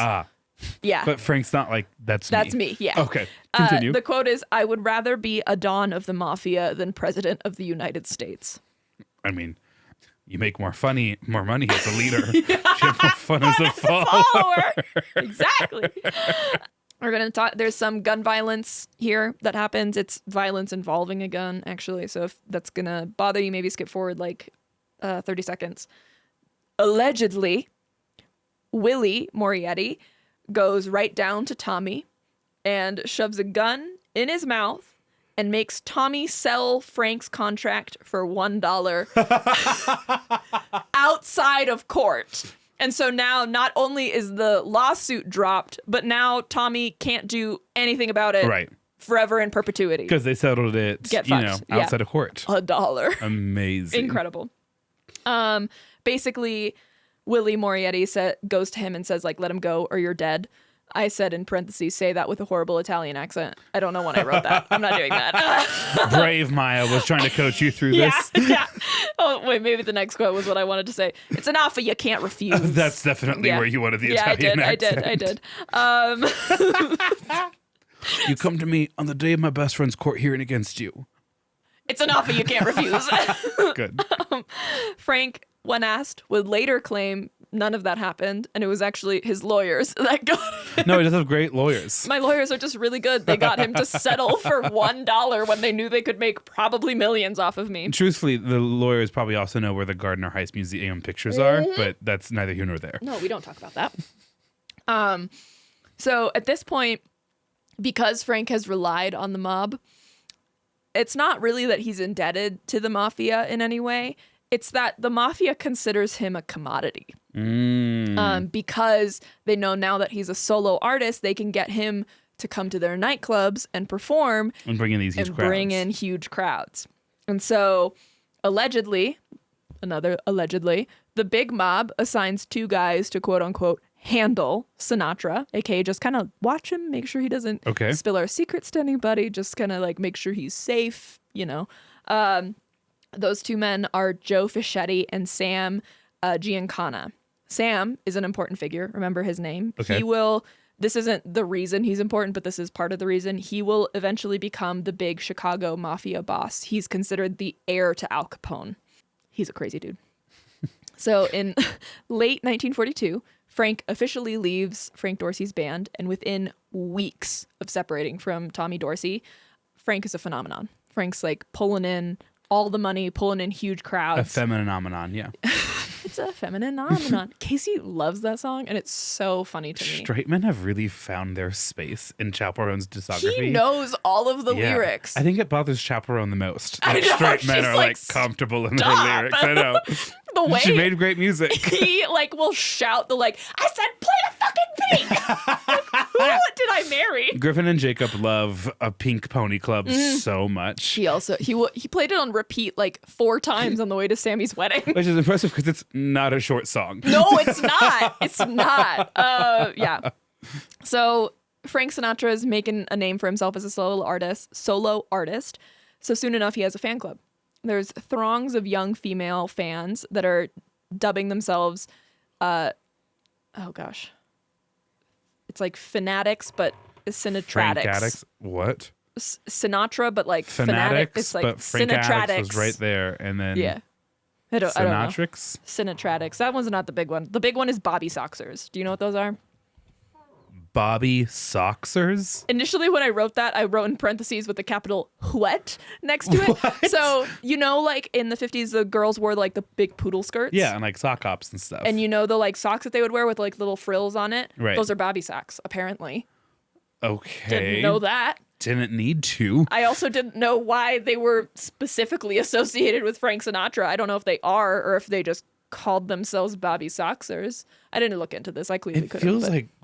Sorry, not to be a prude or anything, but it feels like weirdly sexual for something that was 75 years ago. And it's also like socks? Yeah. Okay. Yeah, sure. Frank himself would get other nicknames like Frankie Boy, original, the Sultan of Swoon, The Voice, Swoonatra, and Old Blue Eyes. And Old Blue Eyes is one that will stick. I've heard of Old Blue Eyes. Yeah, for a long time. The Voice is another one that will stick. The other ones still stick, but those are the 2 that at least I've heard. One historian says that it's literal hysteria around Frank when it comes to these concerts. Another historian said that sometimes the cheering of the crowd was so loud and so constant that you couldn't even hear him sing. They it was a scream over people him. just wanted to see him, not even like hear him perform. In 1943, he made his acting debut in films like Reveille with Beverly and Higher and Higher. In 1945, he won an honorary Academy Award for a short film called The House I Live In. It was a 10-minute film made to promote religious and racial tolerance at home while the war continues abroad. Whoa. So we're going to talk about why Frank wasn't drafted later, But I think Frank had a lot of guilt about not being at the war. Sure. And so he did a lot to try and help the war effort, I think, at home, doing like charity concerts. And then he also went overseas, I think, to perform at USO military events and stuff. Anyway, have you heard of the Columbus Day riot of 1944? No, can't say I have. In my long history of riots, that's not on the list. It's not the kind of riot you're thinking of. I hope it has something to do with St. Patrick's Day. It was in October, so no. Oh, shucks. Yeah. It's coming up, so I'm starting to get in the mood. Oh, Jesus. Wearing green. Okay, you're always wearing green. I know. Well, We're love in green green men. chairs right now. I know. Okay, anyway. I'm part Irish. What? With your complexion? I have no idea. October 12th, 1944, Frank is opening his third season at New York's Paramount Theater. At midnight on the 12th, a line starts forming outside of the theater, and by 4 a.m., there's over 500, mostly girls, I think, there. Eventually, 30,000 Bobby Soxers swarmed Times Square, and it was described as mass hysteria. Riots ensued when fans refused to leave after the first show and prevented people waiting in line for the second show to come in. And it reportedly took 200 police and 421 reserves to control the crowd. They just wanted to see this hot man. It's like that. It's a TikTok trend. I go back in time in a time machine and I give like a medieval peasant a talkie. You just give these Bobby Soxers the internet. Oh, yeah. They would have lost melts it. their face. There's like pictures of some of these Bobby Soxers in these concerts, and they're just like so happy. They're just like smiling. They look so at peace, just like looking at Sinatra. And it's like cute, but it's also like, Bring back that kind of peace. Good? Bring back that kind of societal peace, you know? So they were wearing those like poodle skirts. I think there was reports that a lot of them would like print out and cut out pictures of Frank and pin it to their skirts. And this is kind of gross, but because we've had that listener story about peeing your pants, we'll just talk about it. Apparently the Paramount Theater after all of these shows would like stink like pee because these women didn't want to leave their spot so much that they would just end up like peeing themselves. You always think of like the olden days as like classy and like, no, they're just dirty little freaks like the rest of us are. And it also goes to show my theory, which is that we all experience the same sensation, which is getting changed for your first Jonas Brothers concert and being like, this is the outfit they're going to see from the stage and fall I'm in love with me. Every part of my body for no goddamn reason. It is across time. 75 years ago, the most timeless experience. My little concert in Seattle, you don't think I didn't cycle through 4 outfits? For whom? I looked at no one but Dhruv, okay? The entire... Afterwards, I got pizza and then a hot dog, okay? Like, it's taken me a long time to, like, come out of that. Of being like, well, I'm going to be in the same place as them, so what if they fall in love with me? Clock strikes midnight, I returned to my pumpkin form, but for a while I was For a while I was a mouse that could make, like, dresses. I was just, you know, and... So I get it. We're all just about to go to our first Jonas Brothers concert. Yeah. Your story about shaving everywhere in your body when you're like 12 is so funny to me. It was me going to One Direction, and I didn't even like One Direction. Like I don't know what I was doing. But you had 5 chances with that one. You know, you had to take that kind of precaution. We had pretty good seats too. They could have seen me if they wanted. It's just like so amazing. Continue. At some point, One Direction, they like had these like a bunch of pieces of paper that someone had drawn like red lips on, and like I think they had signed some of them or something, and they like kind of throw them out over the crowd. We were at the Ball Arena, and I got one, and I kept that for so long. I was like, you didn't even like One Direction that much. Like you knew like 3 of their songs. Like, who is that girl I see? Amazing.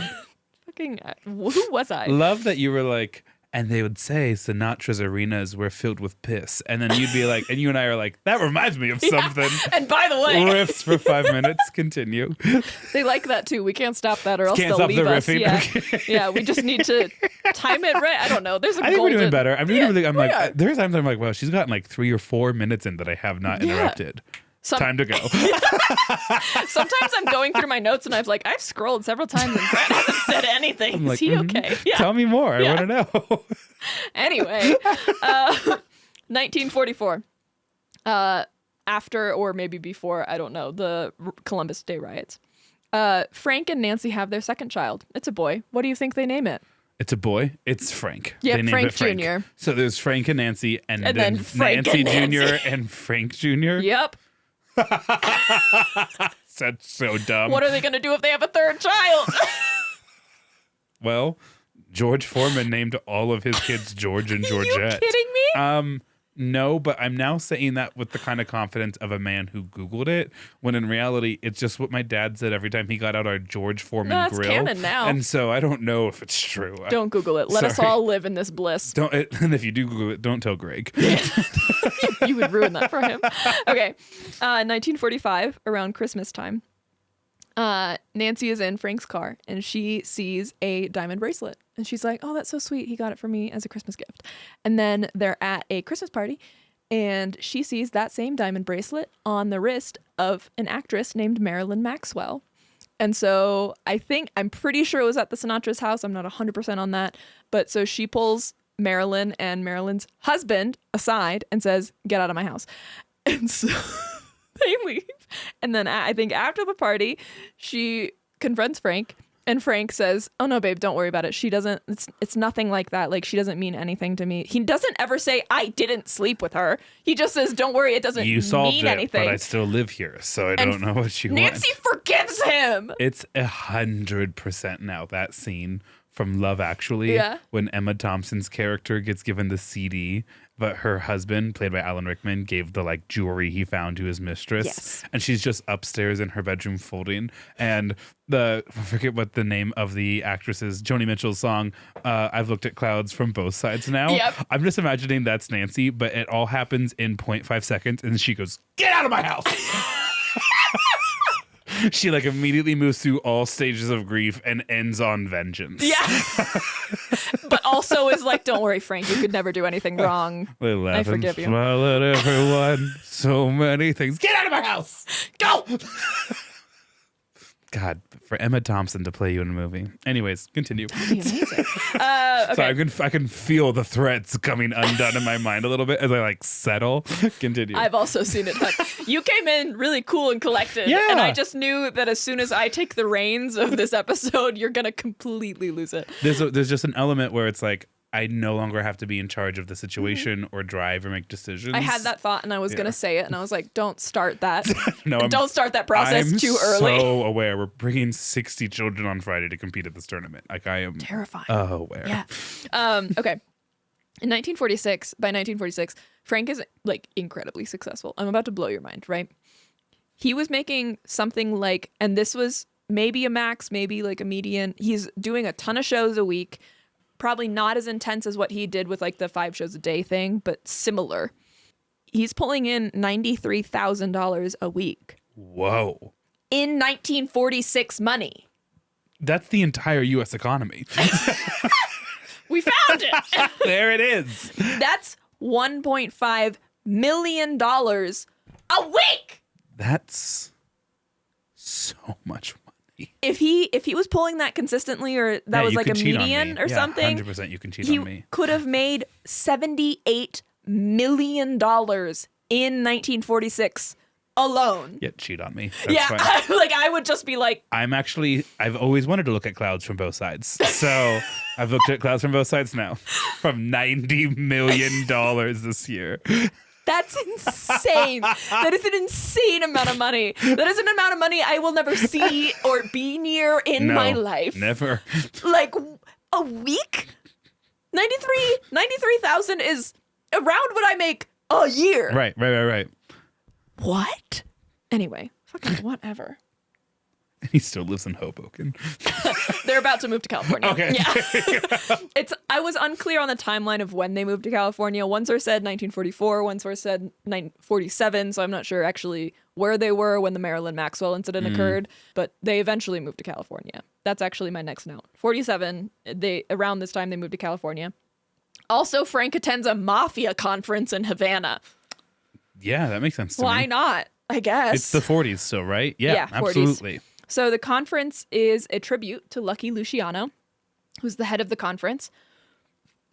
Lucky had been deported from the U.S., but is, quote, the ultimate godfather of American organized crime. the man that was considered the founder of the American mafia.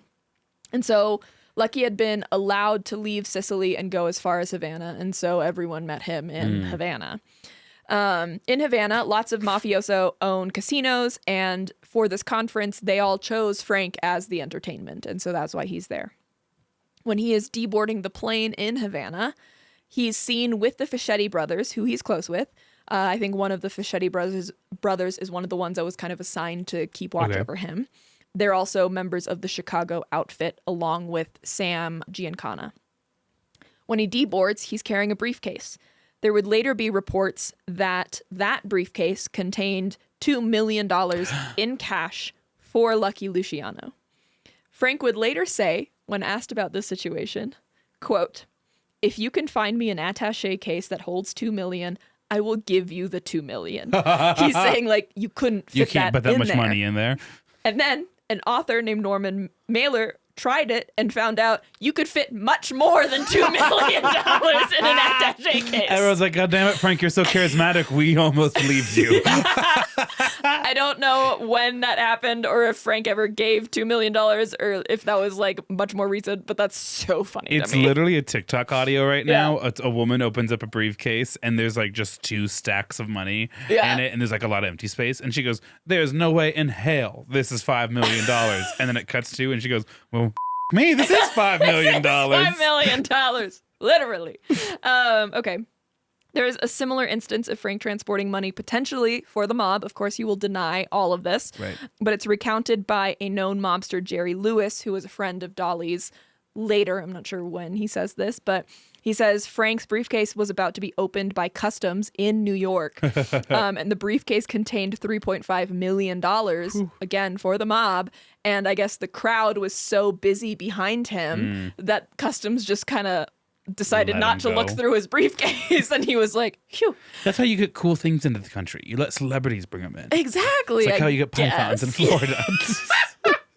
Now you can just catch them, though.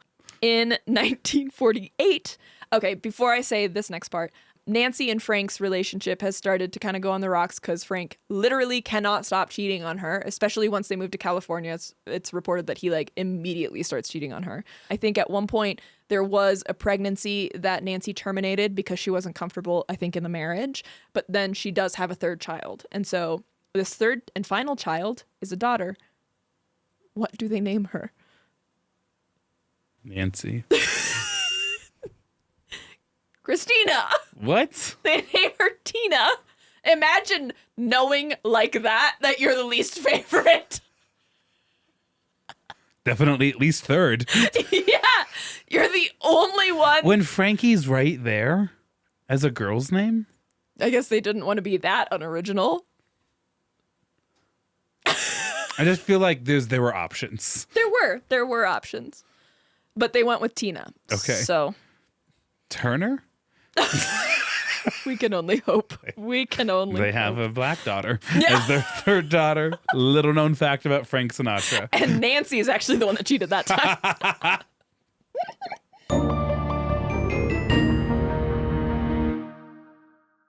Okay, this next section is called Rock Bottom and the Rise. Okay. So in the post-war years, his popularity begins to decrease because people are starting to put together that he's connected to the mob. And also, I think around this time, him and Nancy are starting divorce proceedings. So his popularity is kind of steeply declining. His career is almost permanently damaged. Like, we might not have a lot of the Frank Sinatra songs that we have today. So they kind of figured if he's associated with these known criminals, then he must be a part of the mob as well. And so he's dropped by his record studio, his movie studio, his agent. I believe at this time his publicist dies. And so it's like really sad for him. And he gets divorced from Nancy. And so he is really down bad here. And I'm going to say trigger warning for mentions of attempted suicide. It's very light. We're not going to talk about the methods or means or any of that. Frank I'll try and give some buffer space before I say it, but Frank is in a relationship with a woman named Ava Gardner. And during his relationship with Ava Gardner, he will attempt suicide, I think about 3 times. Wow. And I think one of those times Ava saves him. One of those times, like, one of his agents saves him. I'm not sure about the other time, but he survives. And when no one else is there for him, who steps up but the mob? Obviously. Duh. Yeah. So they let him play in their clubs when no one else is letting him play. And so sometimes he's playing for half empty clubs. Which is insane. Imagine being that person who sees him in the club, who gets to watch him in that like half empty club, and then in like 10 years, you're like, no, I swear to God, I shook his hand. Like front row. Yeah. I swear. I knew him before he was big. Okay, and then I was a Robert Soxers. Like Robert Soxer. Instead of Bobby Soxer. That's good. Thanks. So then Frank is inexplicably cast in a movie called From Here to Eternity. It's in 1953. And it's inexplicable because he's so hated. Why would he get cast? Right. It's the mob. He gets cast because of the mob. Because of the influence that they have. Yeah. The mob has ties to everyone and everything, particularly in entertainment. So they have ties there. But this role in From Here to Eternity really solidifies his comeback. He wins an Oscar for supporting actor. What? Yeah. Frank Sinatra's an Oscar winner? Yeah. He has 3 stars on the Hollywood Walk of Fame. Isn't that insane? And also, this is his first non-singing role in a movie. Okay. So it's kind of a big deal. The same year, he would get a recording contract with Capitol Records, and then he would end up leaving them towards the end of the 50s to establish his own record label called Reprise, which I think is just a badass name for like a comeback label. Warner Bros. Later buys Reprise. He would also eventually start up his own film production company called Artanis. Frank effectively has the mob to thank for getting him into Las Vegas. Where his career would not only make a comeback, but would also make him and the mob a fuck ton of money. So following his comeback, he notably has a much more mature sound in his songs that he releases and a jazzier inflection in his voice. In 1955, he's going to be nominated for another Academy Award for The Man with the Golden Arm, and then he'd be recognized for his role in The Manchurian Candidate in 1962. So with that, we're going to talk about the Las Vegas years. Okay. Is this a ginger tea break or not yet? Almost. We're getting there. Cool. So some people believe that Frank played a huge role in creating the Las Vegas that we know today. Right. People say that when he started performing there, it was kind of a sleepy one-horse town. Like there were some, I think the Flamingo had started at that point, but there were just a few gambling halls in like one area of town. Okay. And his presence there really expanded it into like what we now know as the Strip. So also a factor is the fall of Batista in Cuba. Oh, yeah. What do you know about Cuba? Right. In this time? Wow. This is actually very exciting for me to talk about.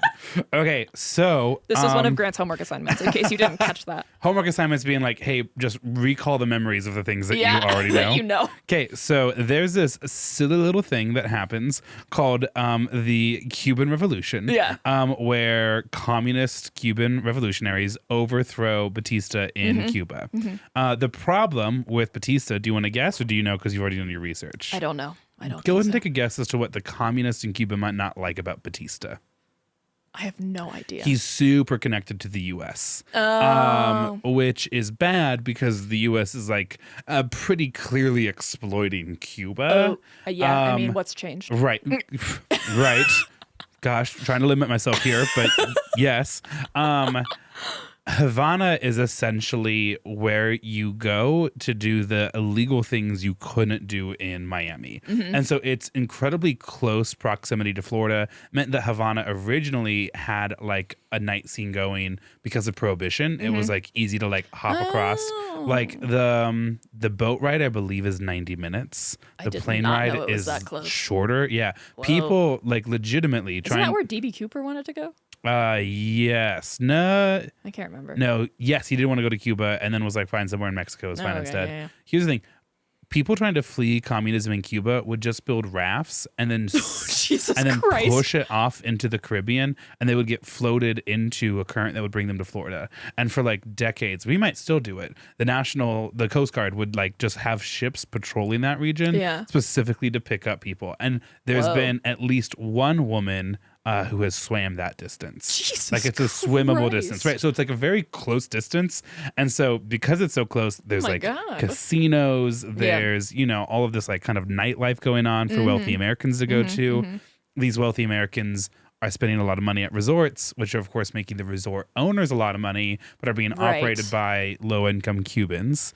And So they're making a lot of money. Correct. Yeah. And the only Cubans really participating or enjoying the success are the Cubans whose family history traces back to like Spanish colonization, slavery, and plantation systems. And even though slavery ended, are still like They still by have and a leg large, up, yeah. right, are literally still in their mansions. And so the Cuban Revolution comes around because it's like, we're being exploited. Our history as a people is of exploitation. Yeah. So they go after like the wealthy families in Cuba Right. and the Americans. And when that happens, the U.S. friendly government falls and a new government takes place, specifically trying to like raise up the masses, which is communism, and immediately aligns it with the Soviet Union. That is, I'm guessing, where we're going to see Kennedy coming later, but for the sake of why it matters to Frank Sinatra, America's favorite place to go gambling is now inaccessible. Yeah. And so they got to go To somewhere Las else. Vegas. Correct. Yes. So You are a little bit taking out one brick on a piece, like a story. I I've know. thought about the birth, life, death, and rebirth of Las Vegas. I still might do it. It's just such a fun it's thing still to, on. yeah. Well, I'm more focused on the mob because that's who I am as a person. Meanwhile, I'm more like, no, let me talk to you about the water system in Vegas for a second. But I anyways. went to the mob museum, and there's a lot of things on my list Nice. that are still part of it. I love that. Yeah. Okay. There's so many times where I was like, we could go down this rabbit hole, and I was like, no, stay on track. Okay. So, like Grant mentioned, the mob is essentially kicked out of Havana because there's no more illegal things for the mob to mob about. And so they end up coming to Las Vegas, which Perfect also sentence. helps with creating the Vegas that we now know. I think that was in 1959. I'm not 100% sure on that. But so in Las Vegas, the next phase of Sinatra happens, and he starts forming a group called The Rat Pack. the Rat Pack. Okay, there we go. Yep, there it is. I was like, I've already been wrong once. You cannot trust That's issues me why like I was this like, again. you already know. So he starts collecting other talented individuals, people like Sammy Davis Jr., who is a dancer. He's also black, which will come into play later. Dean Martin, who's a comedian. Joey Bishop, also a comedian. And then Peter Lawford, who was called, this is a direct quote, the handsome, not necessarily terribly talented brother in Lawford.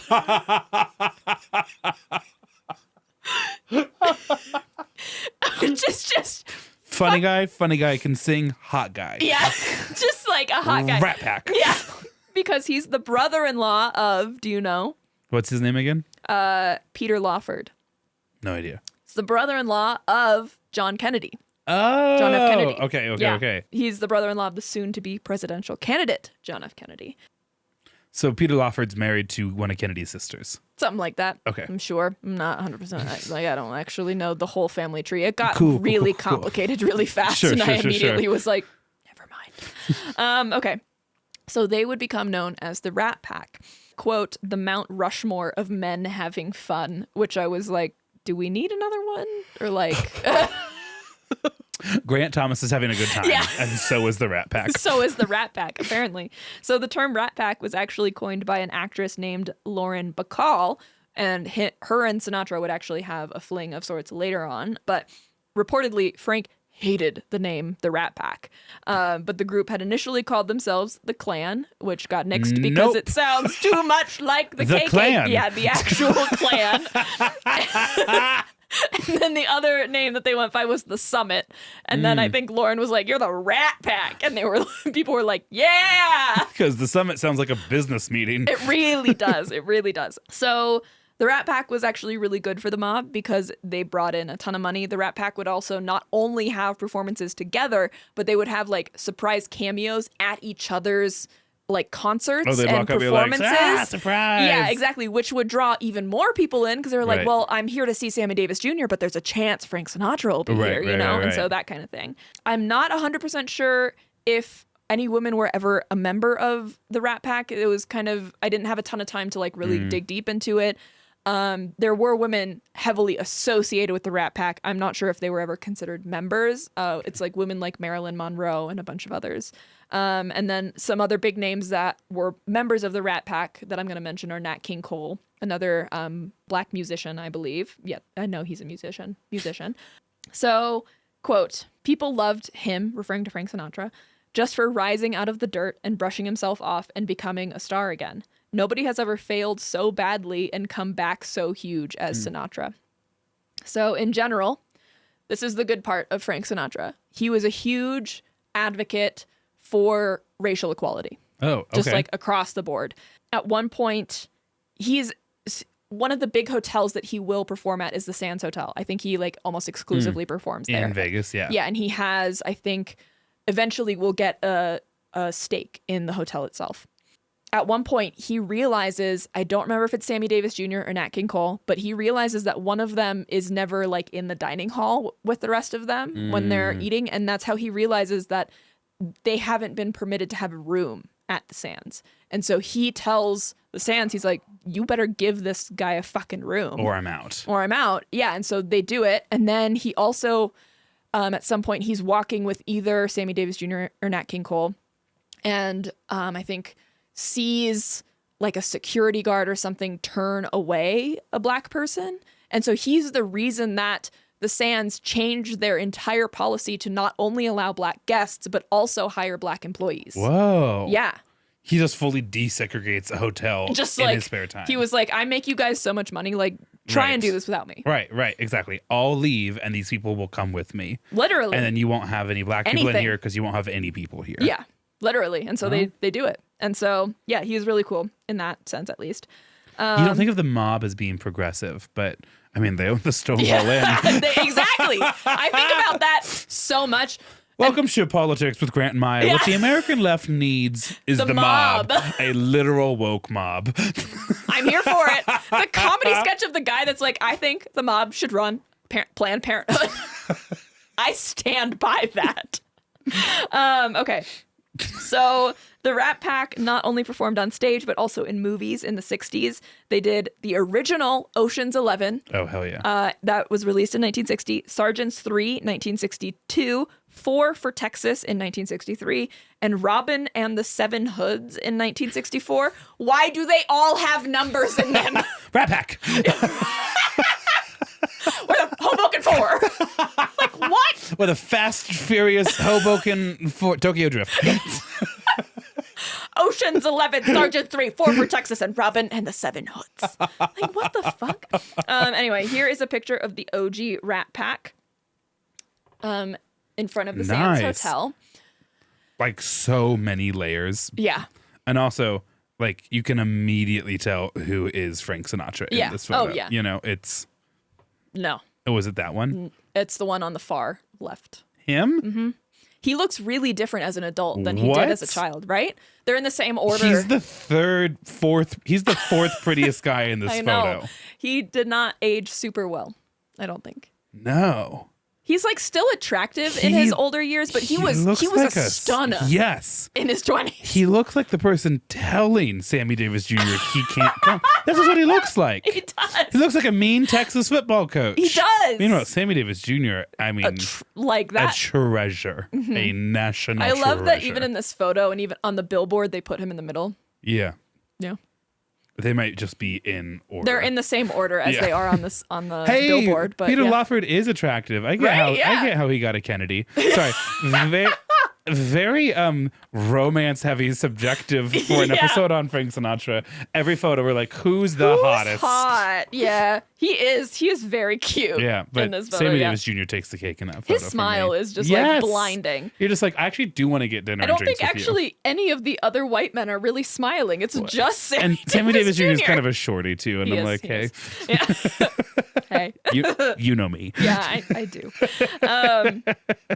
Okay. Okay.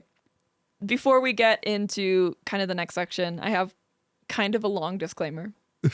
But okay, so I've talked about some of the cool things Frank Sinatra has done. Yeah. And he has been really cool. He uses his platform for a lot of good throughout his career. And there is like just this man was so well documented throughout his entire life that there are so many stories I did not tell because there are just so many stories. So if I excluded your favorite Frank Sinatra story, I'm sorry. But one thing that I do want to mention that I didn't really know how to work in like a effective way for the story is that he's a womanizer throughout his entire life. He'll be married 4 times in total, 3 more after Nancy's. And he's also kind of misogynistic, just in general. Like he seems to be, I thought he was homophobic because of a comment I saw that he made. And then I Googled it and I don't think he actually really was. He's quoted saying like gay people actually really helped me like find myself in my younger years. And so I think he was really just kind of prejudiced against women in a lot of ways. I'm cool with all people as long as they're dudes. As long as they have a dick. I'm cool with all people as long as they're people and not women. Like kind of. And so we also have to remember that like this was the 60s. Right. And so he was really progressive for his time. Right. But the progressive bingo card is not going to get totally filled. And like today he would still be considered bigoted in a lot of sense. And so I just want to acknowledge that. There are several instances where he would start dating someone and want to marry them or would marry them, and then the relationship would end because he wanted them to drop their career to become a housewife. Because he's finding... Even though he doesn't have kids anymore, like... I think he still plays a pretty big part in his kids' lives. But he's like not having kids is what I'm trying to... Like, it's not like you have to stay home to like raise his children. Yeah, he wants a housewife. Stay at home to be dependent on me. What really is happening is he's now not in an arena where he can have a normal life. And so all of the women I think that he really dates and has relationships with are singers, dancers, models. Like they have their own careers and they're like, I'm not dropping that for you. And he doesn't understand that. And so I think truthfully, not to make any excuses for him, but I think he's looking in the wrong place for what he wants, which I think is problematic in its own right. Sounds like he had what he wanted and then cheated on what he had, and now Nancy doesn't want to be married to him anymore. Yes. The weird thing about his relationship with Nancy is that they are, like, they stay pretty close. I think a lot because of the kids, but in general, it seems like they have kind of an understanding. There's one story, I think, from his granddaughter saying that she would watch her grandmother, Nancy, on the phone with Frank, and then she would hang up and then go and start defrosting something from the fridge because Frank's coming over and she's going to make him a sandwich or something like that. And so they remained friends, and that's a constant with his next 2 wives. His 4th wife will be the one that he ends up dying, like still married to. But so in total, he's married 4 times. Nancy Barbado, he's married from 39 to 51. And then Nancy Barbado dies in 2018. What? At 101 years old. Sorry, that's just so recent. Like, what? Oh my God. She almost lived to see COVID. I God, imagine Frank Sinatra's first wife on a Zoom call. Yeah, isn't that fucking insane? I read that and I was like, Jesus Christ. Frank Sinatra's first wife saw Shrek. I always love that as like a barometer for historical people being too close to our age. She could have eaten Taco Bell. Yes. So fucked up. She outlived the Taco Bell Chihuahua. She made her own rules at Burger King.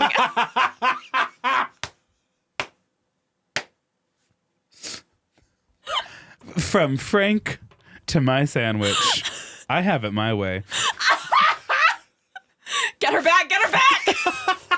Bring her back. That's amazing. She's only been dead for 7 years. Isn't that crazy? Sorry. She was born in what, like 1917? Yeah. Something like that? Yeah. That's crazy. Okay. His next wife was Ava Gardner. So him and Nancy got divorced in 51. Him and Ava would get married in 51. Huh. So, I mean, you do the math there. They were, I think everyone kind of agrees that they were sleeping together before the divorce finalized. I do think that they were legally separated in 1950 and then actually got the full divorce in 51. Either way. His relationship with Ava Gardner is the one where he was really down bad and struggled a lot with his mental health, but also they still remained friends after the fact. his third wife is, I think, my least favorite relationship, Mia Farrow. They were married from 1966 to 1968. I think a total of like 16 months. When they married, he was 50 and she was 21. A 29-year age difference? That can't be right. Yeah. That is right. Oh my God. He was 29 when she was born. Yes. And that's a fact that I will never not be able to think. He was 48 when she was legally of age to get married. Yeah. Yeah. Yeah. Yikes. And they were married for 2 years. Less than that, 16 months. Imagine being 24 and being divorced from Frank Sinatra. Honestly, I do want to that's read a that really book. great, like, two truths and a lie. I know, right? Like, icebreaker at the, like, weird work happy hour. I was married to Frank Sinatra. Anyway, I think it seems like they had a pretty good relationship after the divorce as well. I think it's a gross relationship, and I do think, I'm pretty sure it was Mia Farrow, but I think she was an actress, and this was the one that he wanted her to quit her career to become a housewife, and she said no. And then once they like decided to separate, she went on to set for whatever job she was working. Her director got mad at her for being late because she was like never late, and so she kind of like bucks up and is like obviously not having a good time, but she goes into her trailer and has a full Britney Spears moment and like cuts off all of her hair because she, like, I guess one of the things that Frank really liked about her was her hair. And so, I mean, yeah, fair enough. I mean, we've done the Britney Spears episode. Yes. Like fair. I'm 99% sure it's Mia Farrow. If it's not, don't quote me on that. The third marriage is Barbara Blakely. Or the fourth marriage. Sorry, I want to look up her full name because it's actually kind of crazy. Her full name, I believe, I'm not sure if she ever like fully legally changed it, but Frank was her third marriage. And she was Frank's fourth marriage because they trusted love one more time. Every time. Every time. So I don't know if she ever actually fully got rid of her previous last name. So I think her full name was Barbara Ann Blakely Oliver Marks Sinatra. Gotta catch them all. Yeah. Bro, what? To throw Sinatra there at the end, it just kind of felt like I was about to hear like Bush, Kennedy, Ford, Lincoln, Mercedes. Just keep going. Nestle, Toulouse. Nestle Toulouse. Yeah, exactly. So they were married in 76 and then it was both of their longest marriages, and they would stay married until Frank's death in 98. They're 76 is when they get married, though. Yeah. So he goes like 8 years not married. I know. Okay. Wow. And he does a lot of things in those years. Wait. The third marriage for her and fourth marriage for him is the one that stuck? The longest marriage either of them had. Amazing. Incredible. I watched this documentary when I was a kid of this legendary Texas speech and debate coach. And she goes, well, the first marriage was for 5 years. The second marriage was for 5 years. And the third marriage was for 3 years. And after that point, I figured it out. Marriage and me do not work out. I'm with a really wonderful man now, and we are quite happy. And because we are not married, I am sure we are. That's why we are so successful. Or is that Eartha Kitt? Are you kind sure? of. No, but kind of. Yeah. Okay. Other women he has been known to be involved with over the years, whether while married or not while married. Here we go. Vicky LaMotta, Nancy Berg, Zsa Gabor, Marlene Dietrich, Lana Turner, Kip Hamilton, Keely Smith, Jill St. John, Natalie Wood, Irene Sue, Victoria Principal, Hope Lang, Donna Reed, Angie Dickinson, Leslie Caron, Eva Baroque, Joan Blackman, Jean Carmen, Lauren Bacall, Venetia Stevenson, Gina Lolo Brigada, Juliette Prow, Gloria Vanderbilt, Joan Crawford, Grace Kelly, Judy Garland, Marilyn Monroe, Elizabeth Taylor, and most importantly for us, at least today, Judith Exner Campbell, who we will talk about in a moment. Okay. So remember that name, everyone. That's an insane list, right? Yes. Like it's a who's who. Like Grace Kelly, Judy Garland, Marilyn Monroe, Elizabeth Taylor. He wasn't even that cute in his older years. Like, what the fuck? Anyway, So, like I said, He lived in Vegas. Like, how is that not a red flag? But immediately, anyways. if I saw that on Hinge, I'd be like, next. No, exactly. Yeah. So he was an interesting guy. He generally used his platform for good. He would do like charity concerts. I think at one point him and the Rat Pack did a concert, I think in St. Louis, in support of rehabilitating prisoners, which largely supported the Black community in the area, but would still make misogynistic comments. And so, yeah, Frank Sinatra could sing and he could act. And then Gene Kelly would teach him how to dance for a movie that they would do together in 1945. And now he has the three. He's good at all three. So he officially becomes one of the early triple threats before it was like a popular thing to become a triple threat. If you don't know what a triple threat is, it's an actor who not only can sing, act, and dance. It's someone who excels at all three. Right. Like not just everyone on Broadway is a triple threat, although most are. Like if you have a significant weak point, you might not be considered a triple threat. Right. Not only was he a triple threat in the theater, he was also just a threat to some. And that's where we'll take a break. It's the mob, isn't it? Well, I mean, whether or not he's actually a threat is debatable. Mob helps, though. Yes.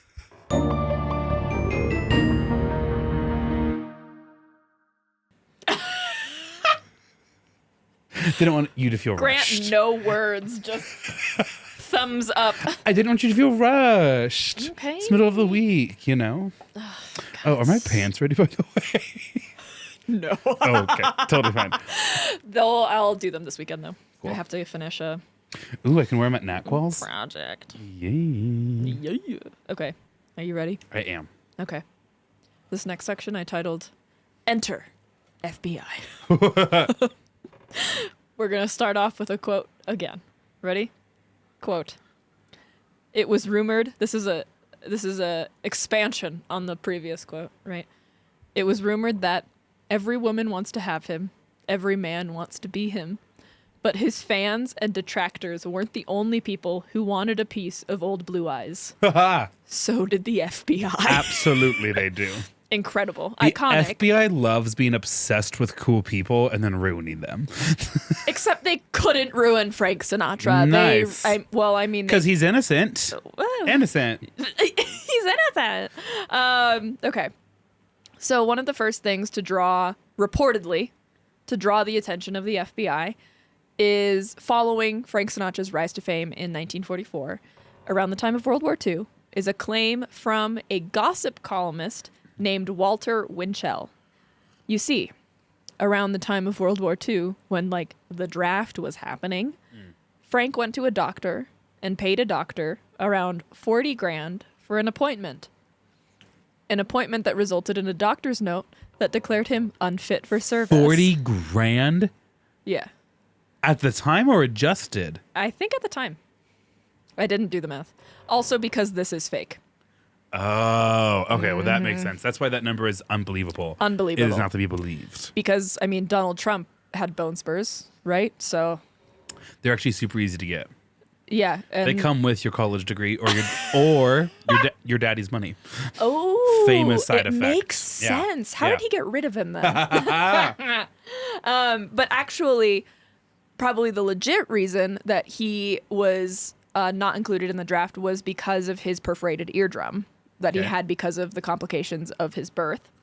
But either way, the rumor about him getting either of these doctor's notes, either for the one for $40,000 or either the one for his perforated eardrum, is a rumor that since the FBI has dismissed, because the FBI, his entire FBI file was released in 1998 following Frank Sinatra's death. Okay.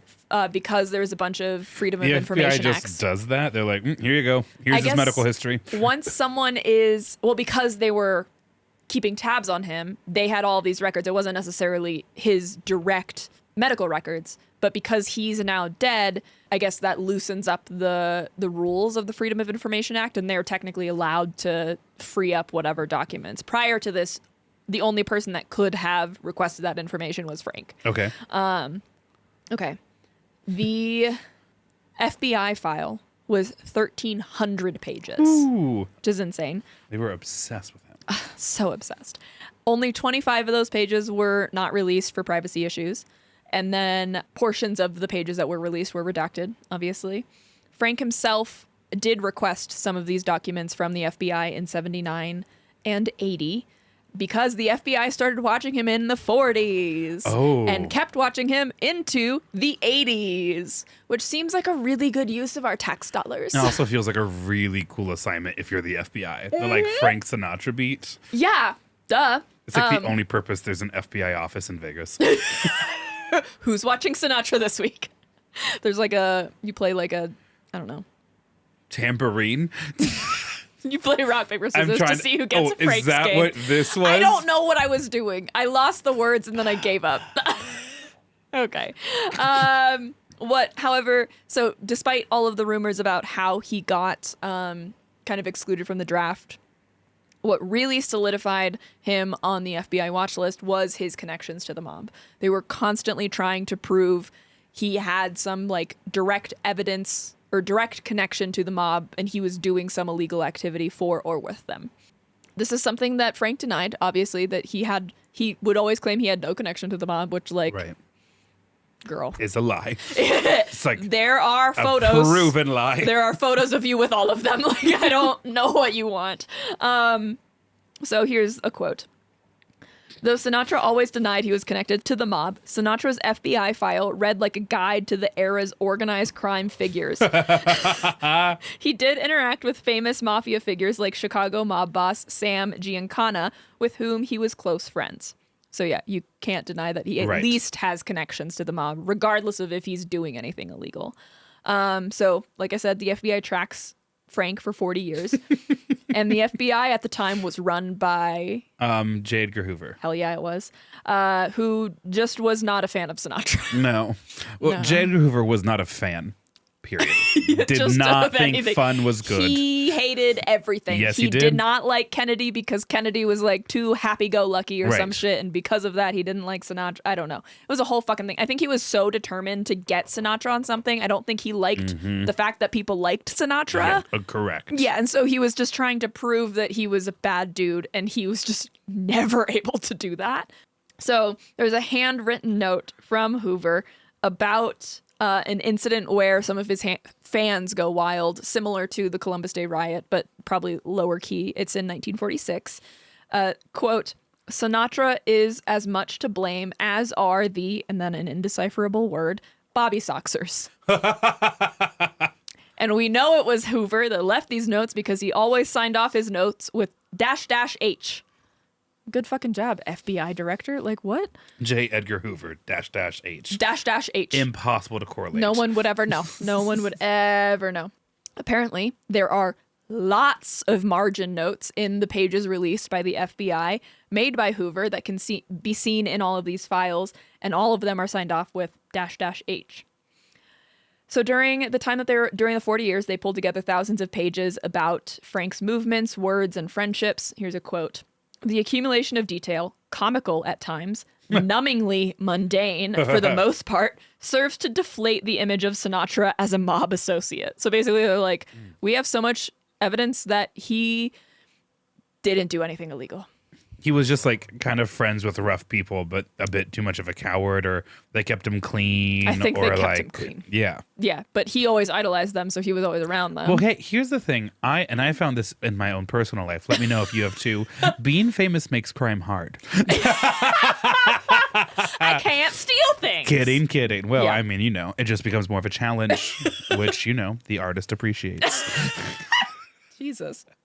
No, but that makes sense. Like, if I was trying to pull off a crime in which no one was able to identify who did it, I wouldn't pick my famous friend to do the crime. Also, like, I'm not ever convinced that the mafia ever actually saw Frank as a friend. I think they only saw him as a commodity. Like as an asset. And Frank didn't ever really the process difference. that he wasn't friends with them, which makes me a little sad for Frank.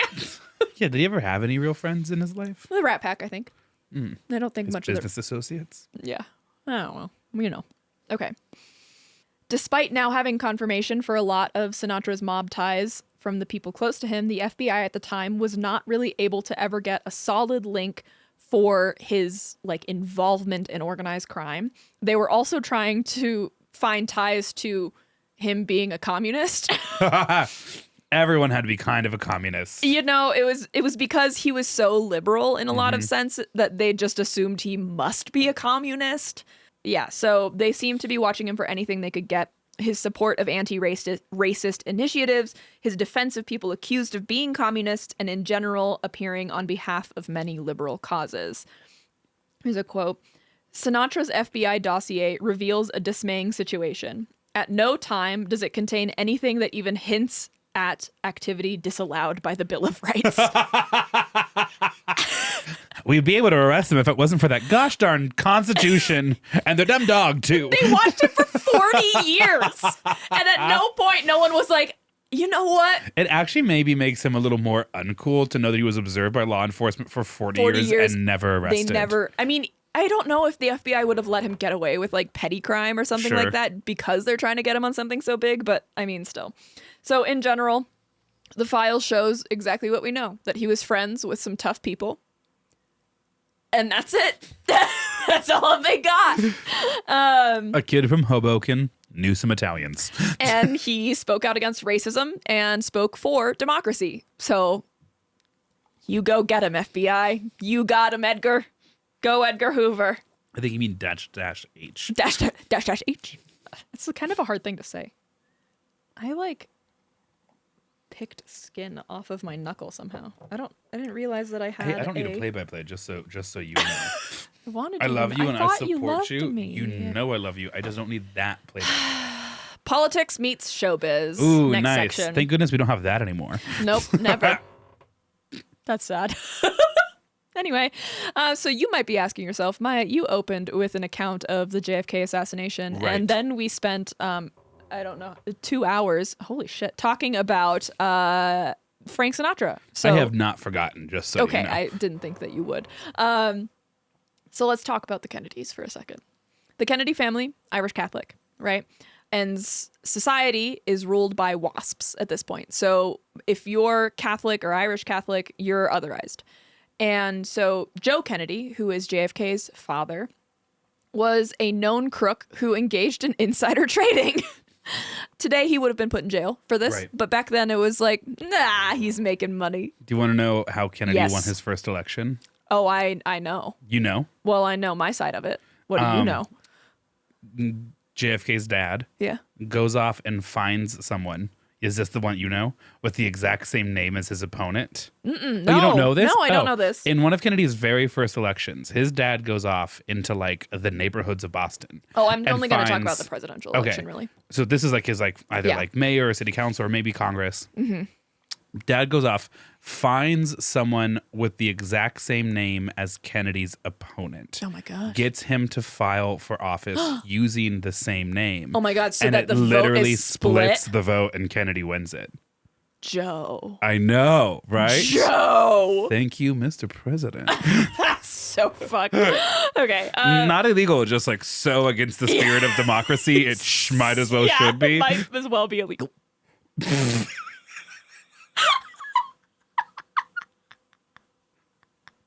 Like, at least ballot harvesting increases voter turnout. You know, like, you're just manipulating our choices. He's just being a dick. Okay.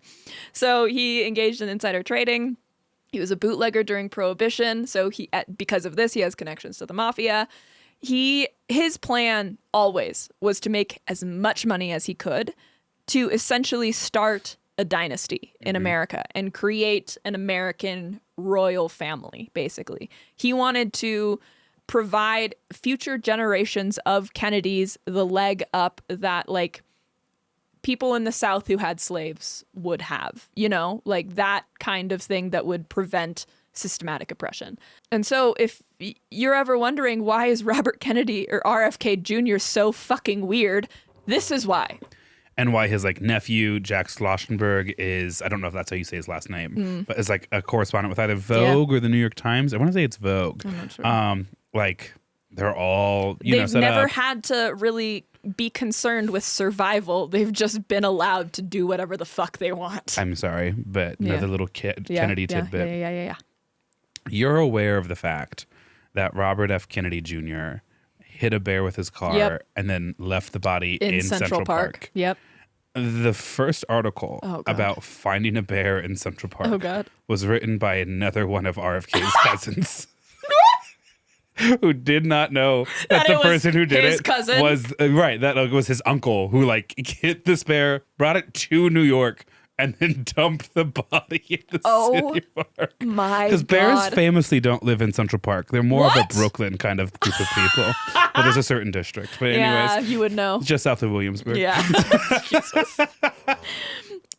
So Joseph Kennedy Jr., who is the oldest son of Joe Kennedy, is groomed from the beginning to run for political office. This is the plan that Joe has. He's going to create the financial base for future generations of Kennedys.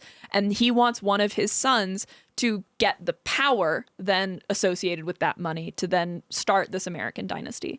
So he's groomed from the beginning to go for political office, even potentially the presidency.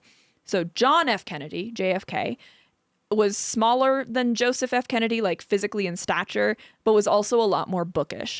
He seemed to be destined for a quieter life, and there's brief trigger warning for loss of an adult child coming from Joe's perspective. Joseph Kennedy Jr. will die in World War II. And Joe Kennedy really has like an "It's Quiet Uptown" from Hamilton moment of just like staring out across Sorry, the sea. wasn't ready for that. Thank you. I felt good about it when I wrote it, and I still don't feel that bad about it because I'm mad at RFK Jr. Anyway, regardless. It's very sad to lose an adult child. Obviously, Joe Kennedy really goes through kind of a depressive episode, doesn't really know what to do because he had kind of put all of his chips on his oldest son. In World War II, correct me if I'm wrong, didn't John F. Kennedy also go missing for a little bit in World War II? I didn't do a ton of I think he was a digging. boat captain, possible, and it yeah. got like hit, and he had to like swim back to American lines or something. Yeah, but he Jesus. almost lost Yeah. JFK too, I think. It's I possible, could be wrong. yeah. So now all of these aspirations that Joe had for Joseph now fall to Jack Kennedy, JFK. I'm going to call him Jack and John and JFK. They're all interchangeable. I'm always talking about JFK. This is a quote from a historian. Quote, "It's very interesting to look at the beginnings of John F. Kennedy in electoral politics because in some ways he's not gifted. He's awkward. He's extremely skinny. He hasn't filled out his frame yet." And then another quote, "He's not a natural politician. He was the kind of guy who would go to an event, stand in a corner, and his aides had to kind of go, go, come on, Jack, you got to shake hands, you know?" You got to go like win this Yeah, election. you got to go be charismatic. So JFK begins campaigning for the House, and his whole family is behind him. You could say it's a family affair. Ha ha ha. Bobby Kennedy is his campaign manager. I believe Bobby Kennedy is one of his brothers, his family member. Yeah, it's a brother. Yeah, I think it's a brother, yeah. So all of the people working on his campaign essentially are Catholic, which at this time is kind of taboo because no Catholic, I believe, really has made a lot of headway in political office. We've never had a Catholic president by this point. Yes, exactly. So, of course, JFK is incredibly successful as we now know looking back on it. He then will eventually get elected to the Senate. And then JFK goes to Las Vegas and he meets Frank Sinatra at the Sands. What a cool meeting. I know. And one of the author's historians in the documentary I watched said that the two immediately understood the magnetism of the other. Gay? Yeah, super gay. Super gay. And they're It's- both boys. It seems like they were both. So many historians said the word smitten in this documentary, mostly in reference to like Frank and Jack. They were best friends, never married, famous for their dinner parties and doily collection. They left it all to their nieces. Yes. Kind of, yeah. Best friends. So both of these men are like known to history as being attractive, charismatic, talented men. Right. And I think they both kind of recognize that in each other. And Frank was pretty smitten with Jack, I think probably because of the power that Jack wielded. Right. And I think Jack was smitten with Frank because of the free lifestyle Right. that Frank was able to the live. cultural influence he had. Yeah. Exactly. So many of the things that they would end up getting up to in Las Vegas had the capacity to ruin JFK's career. Yeah, I could imagine. Like a lot of philandering. And for whatever reason, the press tended to keep it to himself. keep it to themselves because JFK was so loved. Right. And a lot of historians even now are like, this was dangerous for JFK to do. But I think the press was kind of like, you know, When in Vegas. you know.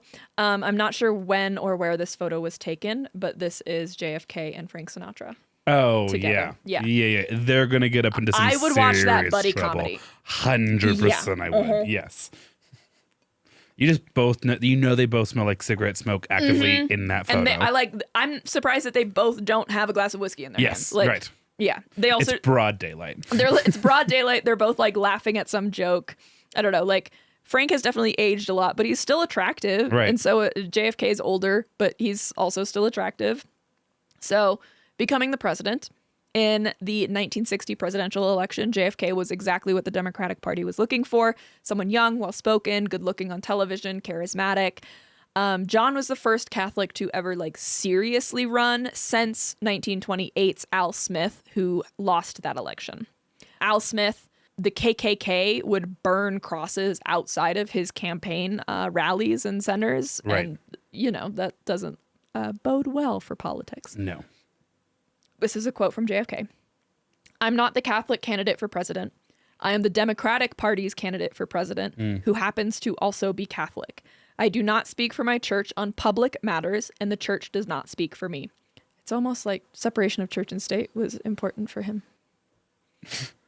R.I.P. Anyway. Do you want to take a guess as to who is America's only other Catholic president? I have no idea. Joe Biden. Oh. Yeah. I did know that he was Catholic now that I think about it. Yeah, once you hear that, you're like, you're oh, like, yeah, he's that's exactly what. absolutely Yeah, Catholic. yeah. That makes sense. Makes sense. Yeah. Yeah.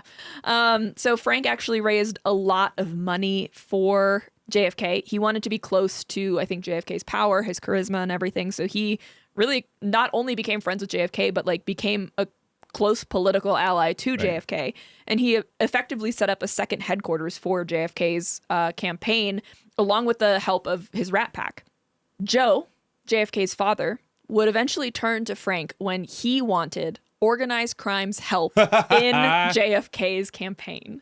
Because Joe, even though he might have mafia connections, doesn't think he can explicitly go to the mafia. Sure. So he is hoping that Frank will do kind of that Be the go-between. legwork for him, right? So at some point, just to talk about Joe's connection really quick, at some point at a resort casino at Lake Tahoe called Calneva, Joe Kennedy would become friendly with Sam Giancana, the head of the Chicago outfit, who we've mentioned right. a few times now, who was one of the men that was like assigned to look over Frank, and he's been close with Frank for a while. Sam Giancana, as I mentioned, was called the heir to Al Capone. He was known to be vicious and a bit mad and had the nickname Mooney because of how unpredictable he was. And instead of rejecting that nickname, he does what you should do if you're given a shitty nickname. He adopts it and changes it a little and refers to himself as Momo. Oh. Okay. There are a lot of gangsters named Mo at this point. I think I actually have a note in my like topics list. It's like gangster Mo's or something like that. And also, it's insane that my dog Monet, who I sometimes call Momo, now has a namesake in Sam Giancana. Of the guy who ran the Chicago mob. Yeah. Which fits, honestly. She's crazy. She's needy. She's for sure needy. Very needy. So Sam Giancana also doesn't get sent off to war, which is unsurprising because he's part of the mob. But also, he was regarded as too dangerous to join the military. To give a weapon to? By Nice. the military. The military was like, no. We don't need that many. We have millions of other Americans really we can send. okay. So Unfit for service. Yeah, because he's too unpredictable. Since Joe Kennedy couldn't go to Sam directly during the election, he asked Frank to do it. And so the mob controls the unions, and the unions really represent the people. So if you can control the union's vote, you can control the vote in a lot of sense. And so what Joe wanted was Frank to go to Sam, and Sam to go to all of his mafia connections, and all of his mafia connections to go to whatever unions and tell them, hey, this is who we're voting for. This is who will best support you. And all of them are going to go vote for whoever. It's not technically illegal. Kind of. I guess. And so essentially what the mafia is thinking that they'll get in return, because Frank is telling them that this is what they'll get in return, is that if JFK gets elected to office, they will make sure that they go easy on the mob. They'll cool it on the prosecution. Like, they're not thinking they're getting get off scot-free, but that they will kind of chill a little bit, Take a breath. least. Okay. The mob at this point, if it weren't for Frank Sinatra and Joe Kennedy, like, kind of instigating this, the mob did not like JFK. Okay. Because of his brother, Bobby Kennedy.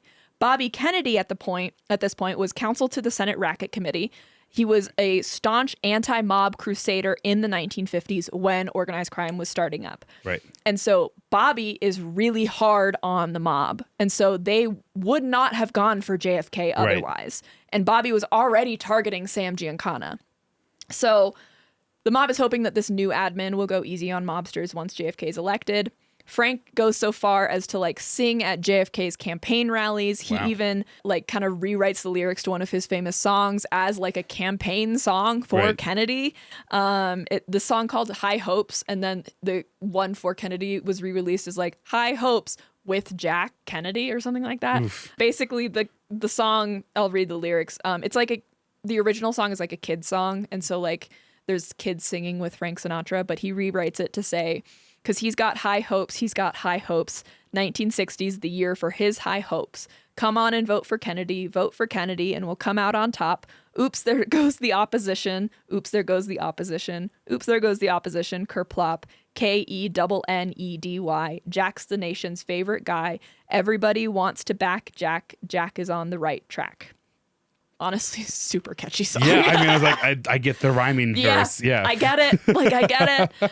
During the election count, so the election they're starting to count all the votes. The Kennedys are waiting for the results, but the mob has not stopped working. Frank is still working the phones. Sam is still working the phones. They're talking to each other. They're kind of reassuring each other. Sam is like, no, we got this. And Frank's like, are you sure? You know, like that kind of thing. Frank, so obviously JFK wins. Frank is picked by JFK to produce the inaugural ball. And so this inaugural ball is, like, super star-studded. It's the best of the best were there. So much so that 2 Broadway shows in New York were shut down for the night because everyone was at the inaugural ball, either attending or performing in it. Yeah. So guest and performers included Gene Kelly, Nat King Cole, Milton Berle, Ella Fitzgerald. Wow. But unfortunately for Frank Sinatra, this is kind of the peak of their friendship. Whoa. Because JFK starts to see Frank as a liability. And also because JFK is about to become president, security around him increases a lot. It's a lot more tight. And so Frank can't just, like, call him up anymore and, like, chat. And hang out. Exactly. 2 boys. So it creates a lot of distance between the two. Probably doesn't help either who JFK is about to name as Attorney General. Nope. Sure fucking doesn't. So another thing that causes some distance, Joe Kennedy, JFK's father, dies of a stroke. Right. He passes away in November of 69. 69? 59? 59. I don't know. Something. He passes away. Regardless, he's now not in the picture. And he was one of the big supporters of Frank to his son, JFK. Now, the 2 biggest, like, voices in JFK's ear are his brother, Bobby Kennedy, and his wife, Jackie Onassis. Right. Both of which do not really like Frank Sinatra. Right. And so, also, JFK appoints Bobby Kennedy to be Attorney General, which, of course, does not bode well for the fucking mob. Famous anti-mobster Bobby Kennedy is now our nation's top cop. Yes, exactly. And his first order of business, I think someone said it's literally like day 1. They're all together and kind of talking. And Bobby Kennedy is talking about how he wants to go after the mob and systematically dismantle them. Right. Yeah.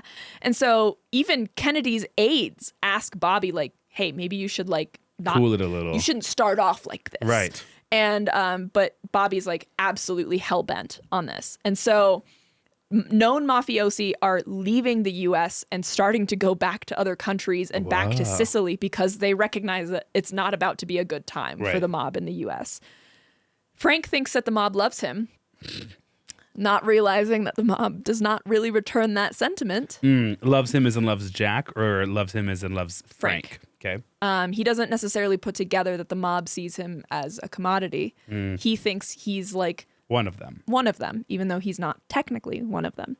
And Frank had seriously overplayed his hand to the mob because Bobby Kennedy was not in the deal. And I don't know if JFK was certainly not aware of the deal because it was Joe Kennedy that kind of organized it through Frank. And at no point did JFK agree to tell his brother, hey, we need to go easy on the mob. And at no point did Bobby agree, hey, I'll go easy on the mob if my brother gets elected. Right. And so Sam Giancana is pissed about this. There are wiretaps from the FBI of him and other mafiosi talking to each other about how they can't believe they spent all of this money, all of this effort to get them in office under the pretense that like there would be a reward for them, and now it's not happening. And also, J. Edgar Hoover is still the fucking lead of the FBI. He's now been in office for like 35 years. Yeah. J. Edgar Hoover advocated for the creation of the FBI, and then he served as the director of the FBI for Roosevelt, Truman, Eisenhower, Kennedy, Johnson, and Nixon. Right. So he's in it for like the long haul. And the fun thing about J. Edgar Hoover is that his favored method of communication is blackmail. Yes. Yeah. That's actually probably why he stayed director for so long. Yeah. Is whenever a new president would get elected, he'd be like, here's all the evidence I have on you already. Yep. And that's exactly what's about to happen. He will dig into extramarital affairs, associations with the like underworld and organized crime. He would essentially pull you into his office and say like, here's what I know. Of course, I would never reveal this. It's implied, obviously. Right. Yeah, he's gonna fucking reveal this. Right. And so what he gets in return is that politician, that president, that whoever will now protect J. Edgar Hoover's interests. Right. Also, as we mentioned, he had some kind of fucking vendetta against Sinatra. Right. Yeah. And so not only is he anti-Kennedy, because Kennedy is all happy-go-lucky going off to Las Vegas, philandering, doing whatever. He also hates Sinatra because I think he's like mad he can't get Sinatra. Yeah. And so the FBI is watching both of them closely, as well as Sam Giancana. And because of the FBI attention, there's a lot of wiretaps on various mafioso talking about how mad they are at the Kennedys and Frank. And because of these wiretaps, they're able to put together that the mafiosi had been working to get Kennedy elected, which in and of itself is not a good look. No. Right? And in general, Hoover's... Might actually be election interference. Yeah, 100%. So Hoover's able to put JFK into a corner. And so he figures out Kennedy likely received support from the mob because of Sam saying things like, quote, I'm never giving the Kennedys another penny. Right. And things much more violent than that. A lot of the people in the mafia were like, I'm gonna kill the Kennedys. Right. So, but that's not all J. Edgar Hoover finds out, dear Grant. Oh, no. He finds out that Jack, dear sweet JFK, has a girlfriend. Yes, he does. Yes.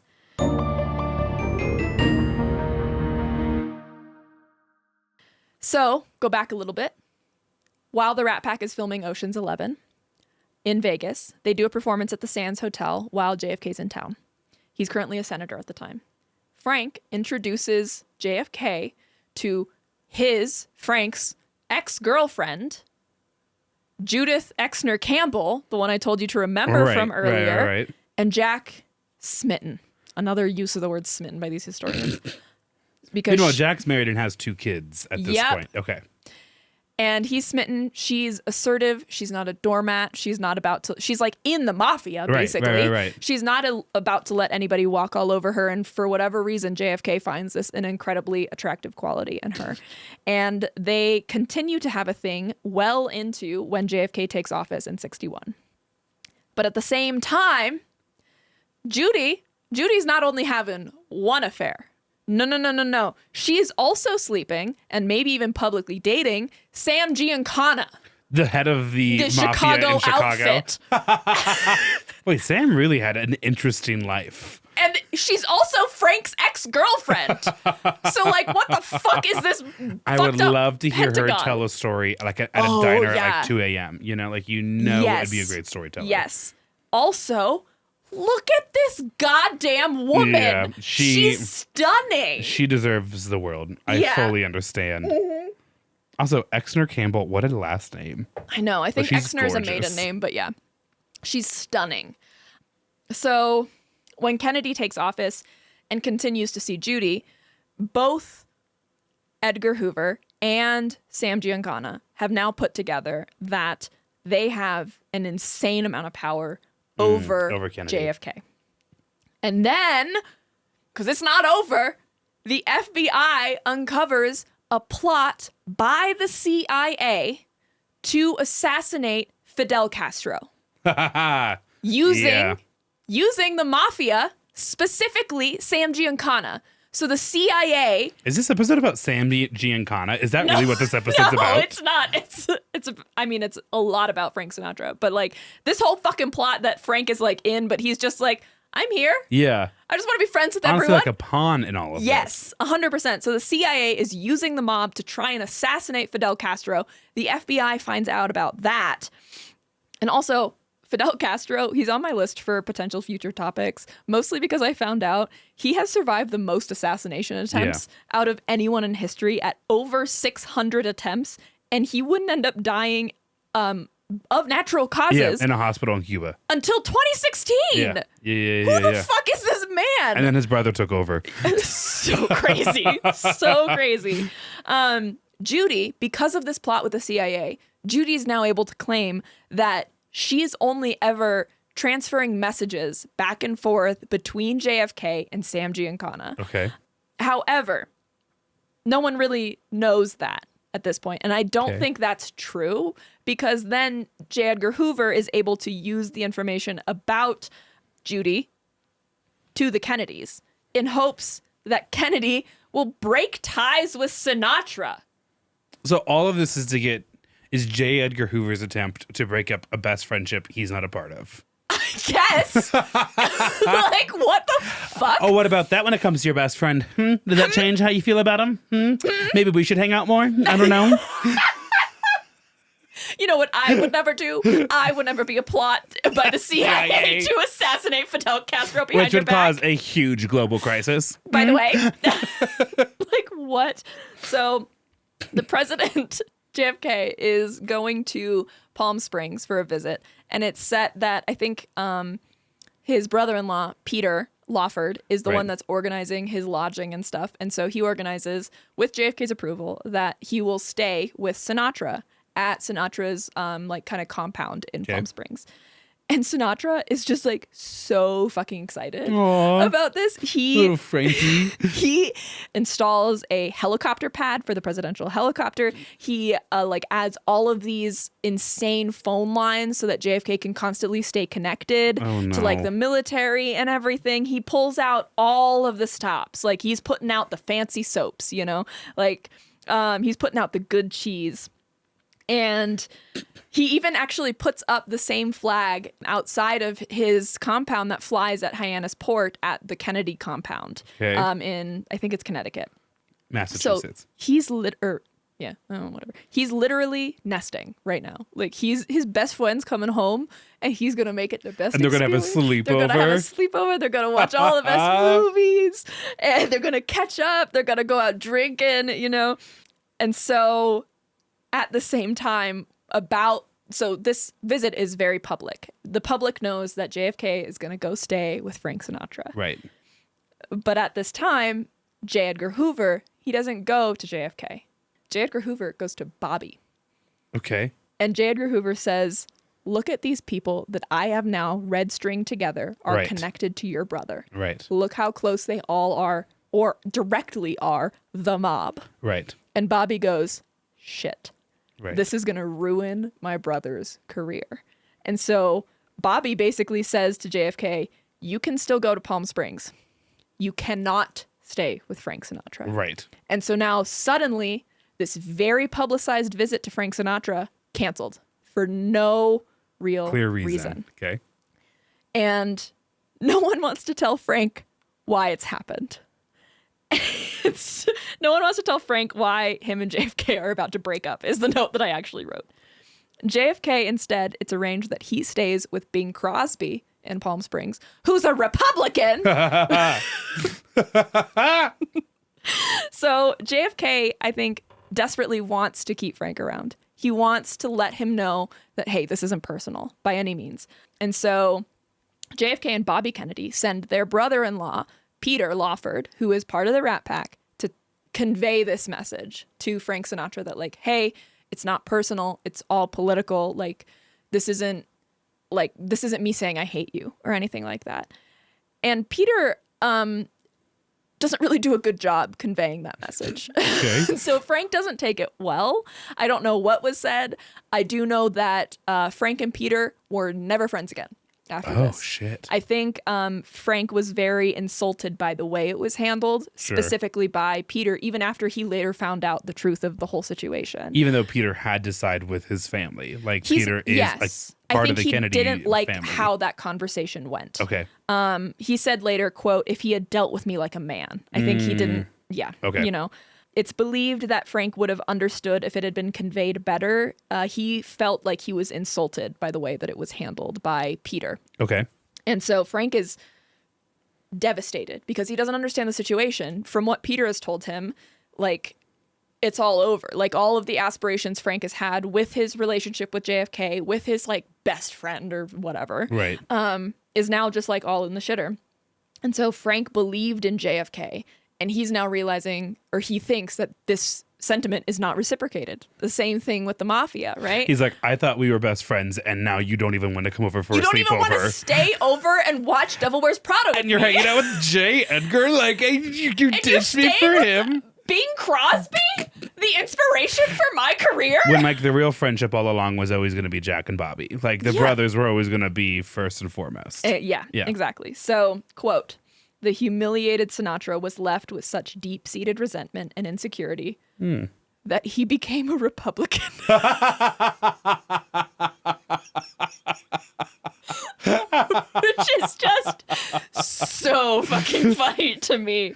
I don't have a ton of details on his later political career. I do know that he would still continue doing, like, a lot of the civic things that he had been doing, like that concert I had mentioned that he did for rehabilitating prisoners that happens in 1966, so that happens after all of this. Okay. But I do know after this incident, he does align more publicly with Republicans. By the end of the 1960s, he's in the orbits of Nixon and Reagan, where he stays for the rest of his life. Right. So, like we talked about at the end, or at the top of the episode, JFK is assassinated in 1963, sparking decades of conspiracy. So let's get into the particulars of this conspiracy, because we still haven't really talked about how the mafia might be involved. I think it's like we're going to get into it. So ultimately, who was arrested for the assassination? Lee Harvey Oswald. Lee Harvey Oswald was arrested for the murder, but they could not find any motive for Lee Harvey Oswald. Lee would later be killed by Jack Ruby, who was also had a link to organized crime. Everyone in Lee Harvey Oswald's life said that Lee liked Kennedy, that he was very, like, I don't know if he was very political, supporter. But he was like, he always talked to his wife about how he liked his policies and stuff, and he didn't seem to have any public resentment towards JFK. And this is just one of the things that sparks a lot of these conspiracies. I don't actually know why I included this in here. None of the FBI marksmen who tried to replicate the shots made by Oswald could do it in the same way, because the two shots were fired 5.6 seconds apart, with incredible precision. And no one believes, there's a lot of people that believe it couldn't have just been one shooter. One person. Yeah. Okay. And so 10 years later, the House Select Committee on Assassinations, an insane goddamn sentence. I want to do that homework. I want to be on that committee. Yeah. Yes. Yes. I want to red string theory this all together. Aren't you right now? Yes. Yeah. So they come to the conclusion that Lee Harvey Oswald did not operate alone. So even if he shot alone, they believe he was hired or there were some other players involved. And so the top suspect as the second operative was organized Sam crime. Gianni, the head of the Chicago mob. Yeah, absolutely. He just came in from Cuba. Fair. He was like, you're sleeping with my goddamn girlfriend. So the Church Committee in 1975 is set to investigate any ties between the CIA and the mafia around this time. So they're essentially investigating that plot to kill Fidel Right. Castro. Sam Giancana is killed days before he's set to be appear in front of the committee. And trigger warning for mentions of murder. I'll give you a few seconds. Sam Giancana, obviously from what I just said, is murdered. The way his body is found tells a lot, though. He is murdered in a very specific way that the mafia would use to let the rest of the world know that they don't want this person to talk. He was shot in a ring around his mouth. Oof. So, like, very intentional. You can't be like, oh, that just happened on Right, accident. right, Like, right. that was... That's graphic, That's though.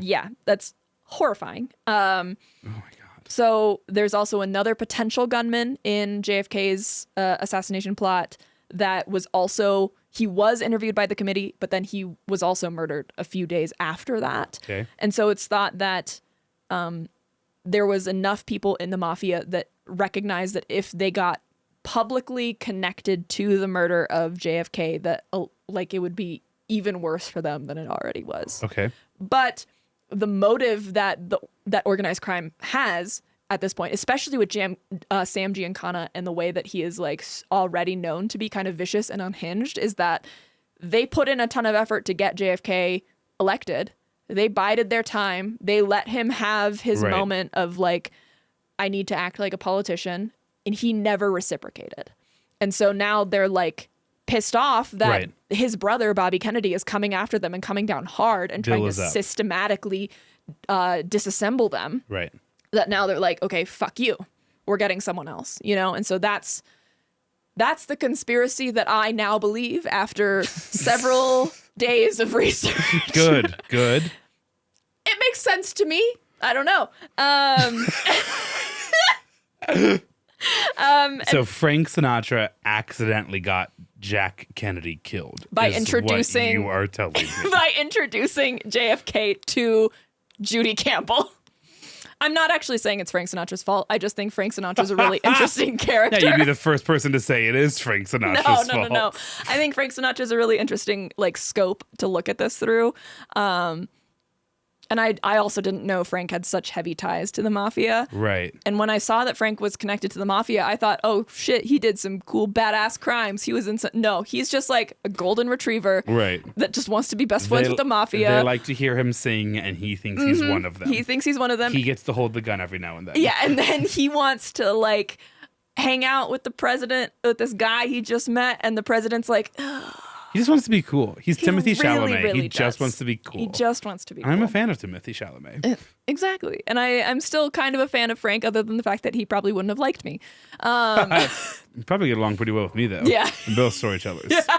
And I'm a singer, so. So anyway, that is everything about his involvement with the mafia and with JFK. And so now we're going to go back to Frank and talk about some of his legacy and stuff to kind of wrap this up. But first, some fun anecdotes about Okay. Frank Sinatra following in his later life. In 1968, at the Sands Hotel, the Sands Hotel changes ownership. And what's fun about this is that the previous ownership was pretty cool about the fact that Frank Sinatra had like a lot of gambling debt with them. Oh, sure. Because they were like, you bring in a lot of money, you're part of the Right. Rat Pack, like we'll turn a blind eye. So when they Right. change ownership and the new owners are like, the fuck? Right. Frank Sinatra throws a temper tantrum. He gets up on a table, throws a chair, gets punched by a security guard. He proclaims he's never performing at the Sands again, and then he's going to Caesar's Palace. He gets in a golf cart and escapes through a window. Can I also say what's really funny to me, too? Mm-hmm.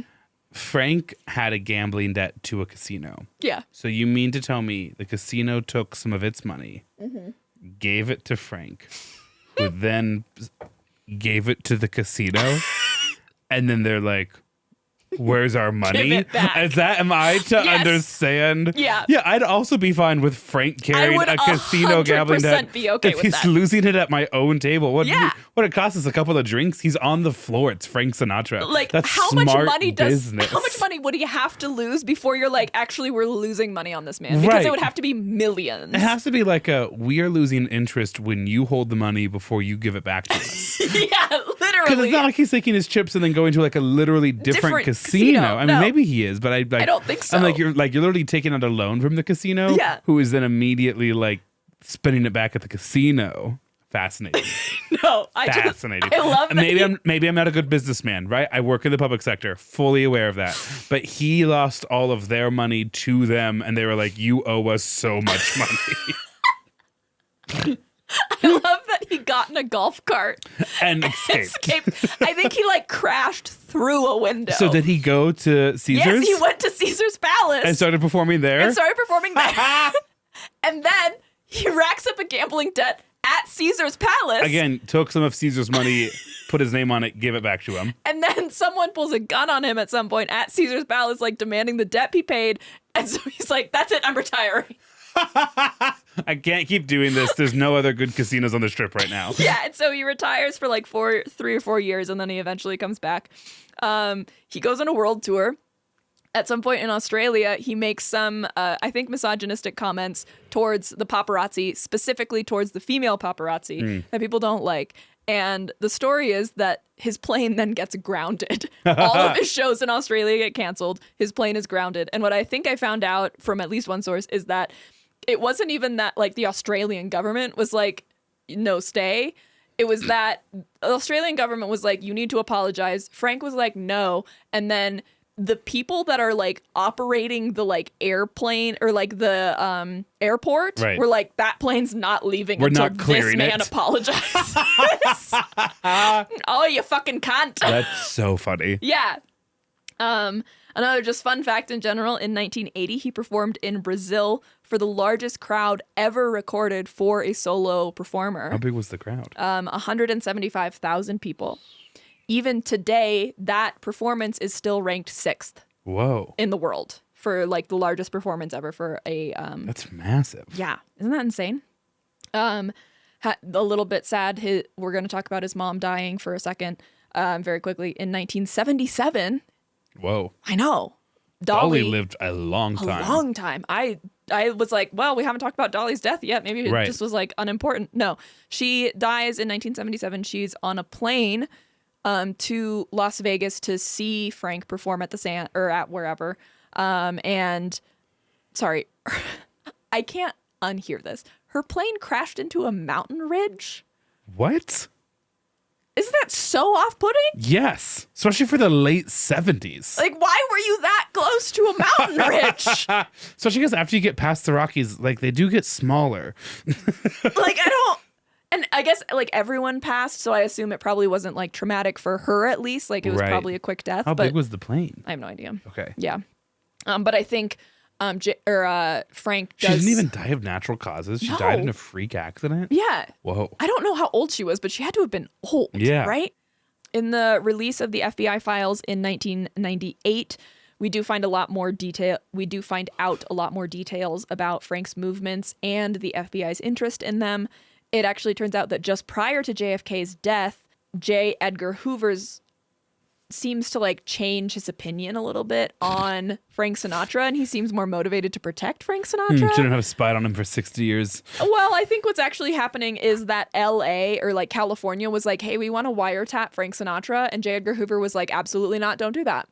He said, quote, yeah, LA wanted to bug Frank's home. And he responded saying, Los Angeles should take no action whatever, which could be interpreted as investigation of Frank Sinatra. So I think what, like in my little conspiracy brain, true crime girly heart, I think he didn't want LA to see whatever he was trying to investigate in Frank Sinatra. Oh, like I want him to take care of this. I don't want you to be I don't able want to you to also be see into involved this. Okay. or something like that. But either way, it's such a weird thing Yeah, for it's a weird vibe. Edgar Hoover to do.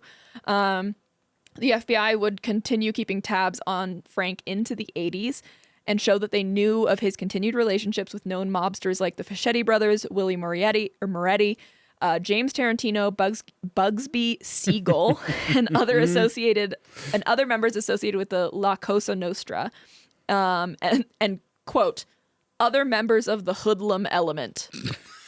The fuck? Proud. Yeah. Proud member Hoodlum of. element.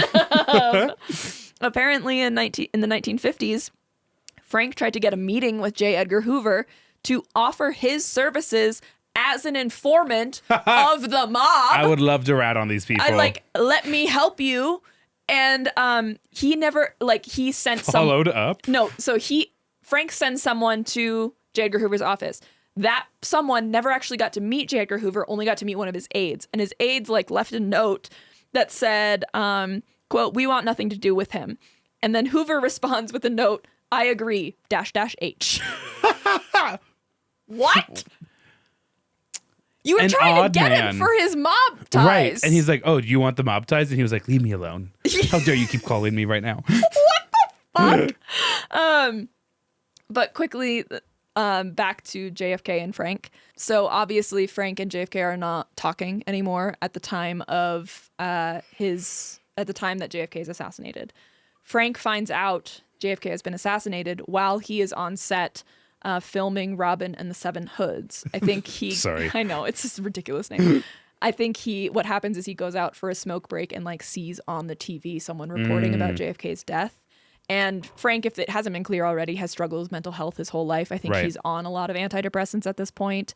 And he really struggles with this. They finish the day recording, but then Frank goes back to Palm Springs and holes up for a really long time. And his daughter will say that he drank himself stupid for days on end and cried for days at a time. Aw. Yeah. And so this is a wound that Frank, I think, carries with him for a really, really long time.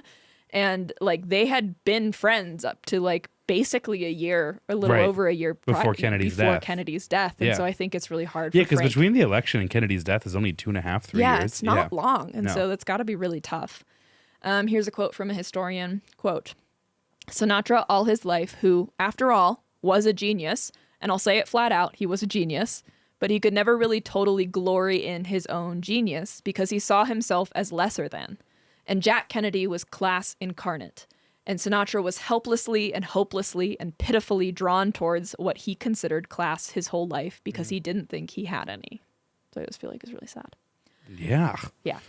A week after JFK's assassination, Okay. Frank Jr., so Frank's son, is kidnapped and held for ransom. And he is released after the money is handed over. Basically what happens is he's kidnapped and then the FBI actually steps in to help Frank Sinatra and they say just pay the ransom because you can afford it. Right. And then let us follow the money. Right. And We'll so take care of it. I think what happened is there were 3 kidnappers. I didn't write this down. Plot twist, the FBI is who kidnapped Yeah. Frankie Jr. So I think it was amateur kidnappers. There was 3 of them, and then 2 of them went to go retrieve the money. And while they were retrieving the money, the third one, who was watching Frank Jr., got scared and let Frank Jr. go. But either way, they asked for $240,000 for ransom, which is $2.5 million today. Yeah. And I don't know if this is true. I only heard this on one source, and I did not have the time to back this up, and I didn't see any other sources to back this up. But I saw a source that said Frank then offered the kidnappers $1 million. So instead of $240,000, he offered $1 million, which is $10.2 million Why? today. I don't know. I think he was desperate and probably in a really bad place after get his son back? To Yeah. get his son back. And I think they turned him down. They're like, "No, we just want the They're like, 240. "Oh, Jesus Christ, no. What's wrong with you?"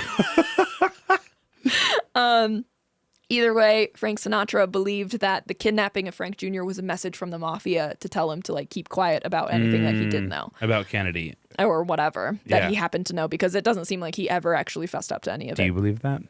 Do I believe what?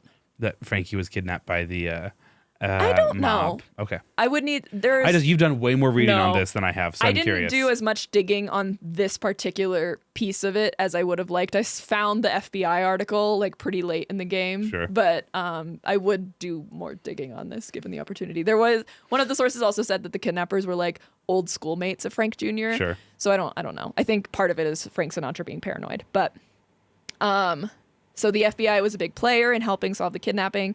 After the FBI helped Frank Sinatra get his son back, I think some people at the FBI were like, hey, maybe we could, now that we've helped Frank Sinatra, we could get Frank Sinatra to help us. Right. And help act Take as him an up on that informant. offer. Yeah. Right. And that same aide from earlier said, quote, I do not agree. And Hoover responded, I share Tolson's views, --H. Bro, what the fuck? I've been on those kind of emails. Yeah, I get it. Happened today. Jesus.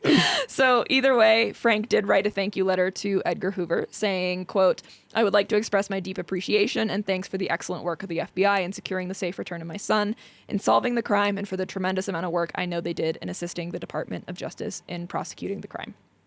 In 1966, he is awarded with the Grammy's Lifetime Achievement Award, and the following year he would win Record of the Year for 1966 Strangers in the Night.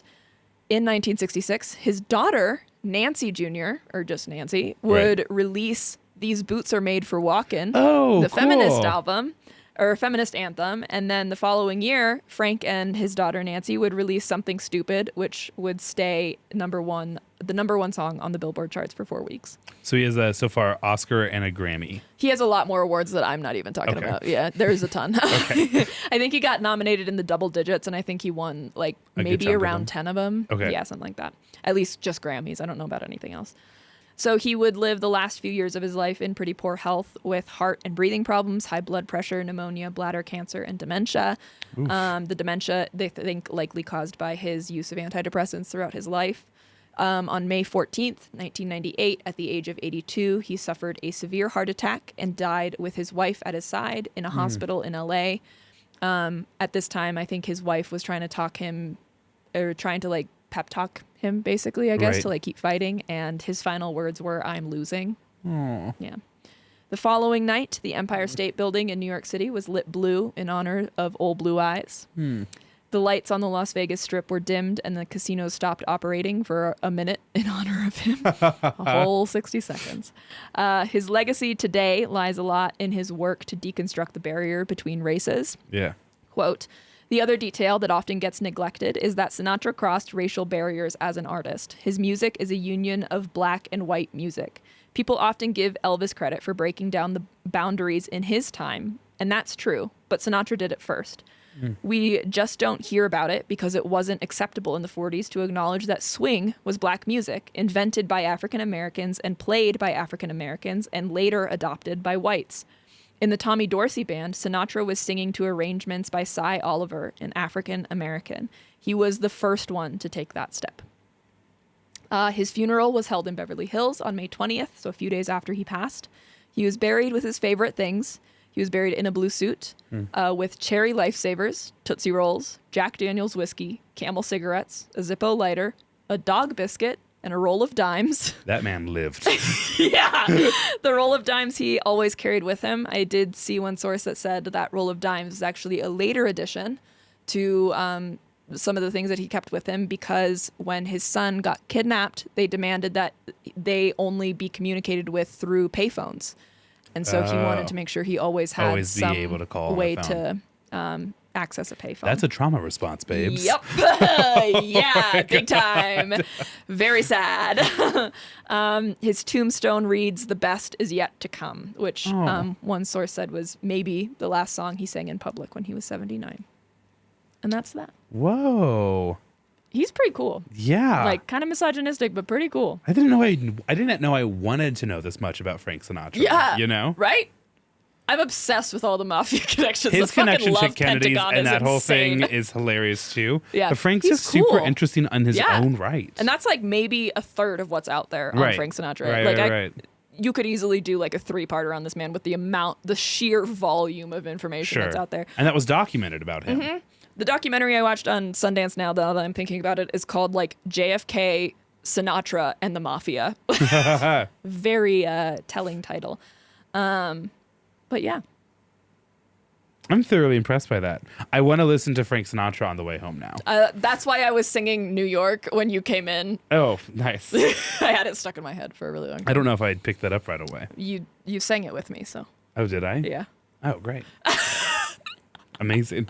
Which also, that's one of his famous songs. I did find out in my research that that song is like New York. It's like if you walk through the streets of New York, you hear it all the time, Sure. like or renditions of it. That's not actually his song. I thought it was. Oh, he just does a cover of it? It's a cover of, I think, oh shit, I don't remember. Barbra Streisand, maybe? No, that's not right. It's a cover of another song. It's a cover of the original. Sure, which sure. is crazy. But yeah. That's all. That's all I have. I don't know. I know I tease this out every spring, but maybe this is the year I finally get to New York. Who knows? Oh my God. I might do New York for spring break. That could be kind of fun. I'd go with you. Yeah? Any chance to see a Broadway show? I want to go see Oh Mary at the Oh. Lyceum Theater. Okay. Yeah. We should talk then. Okay. To make it cheap, I want to go in the middle of the week though, so it might be a PTO thing for you. That's fine. Beautiful.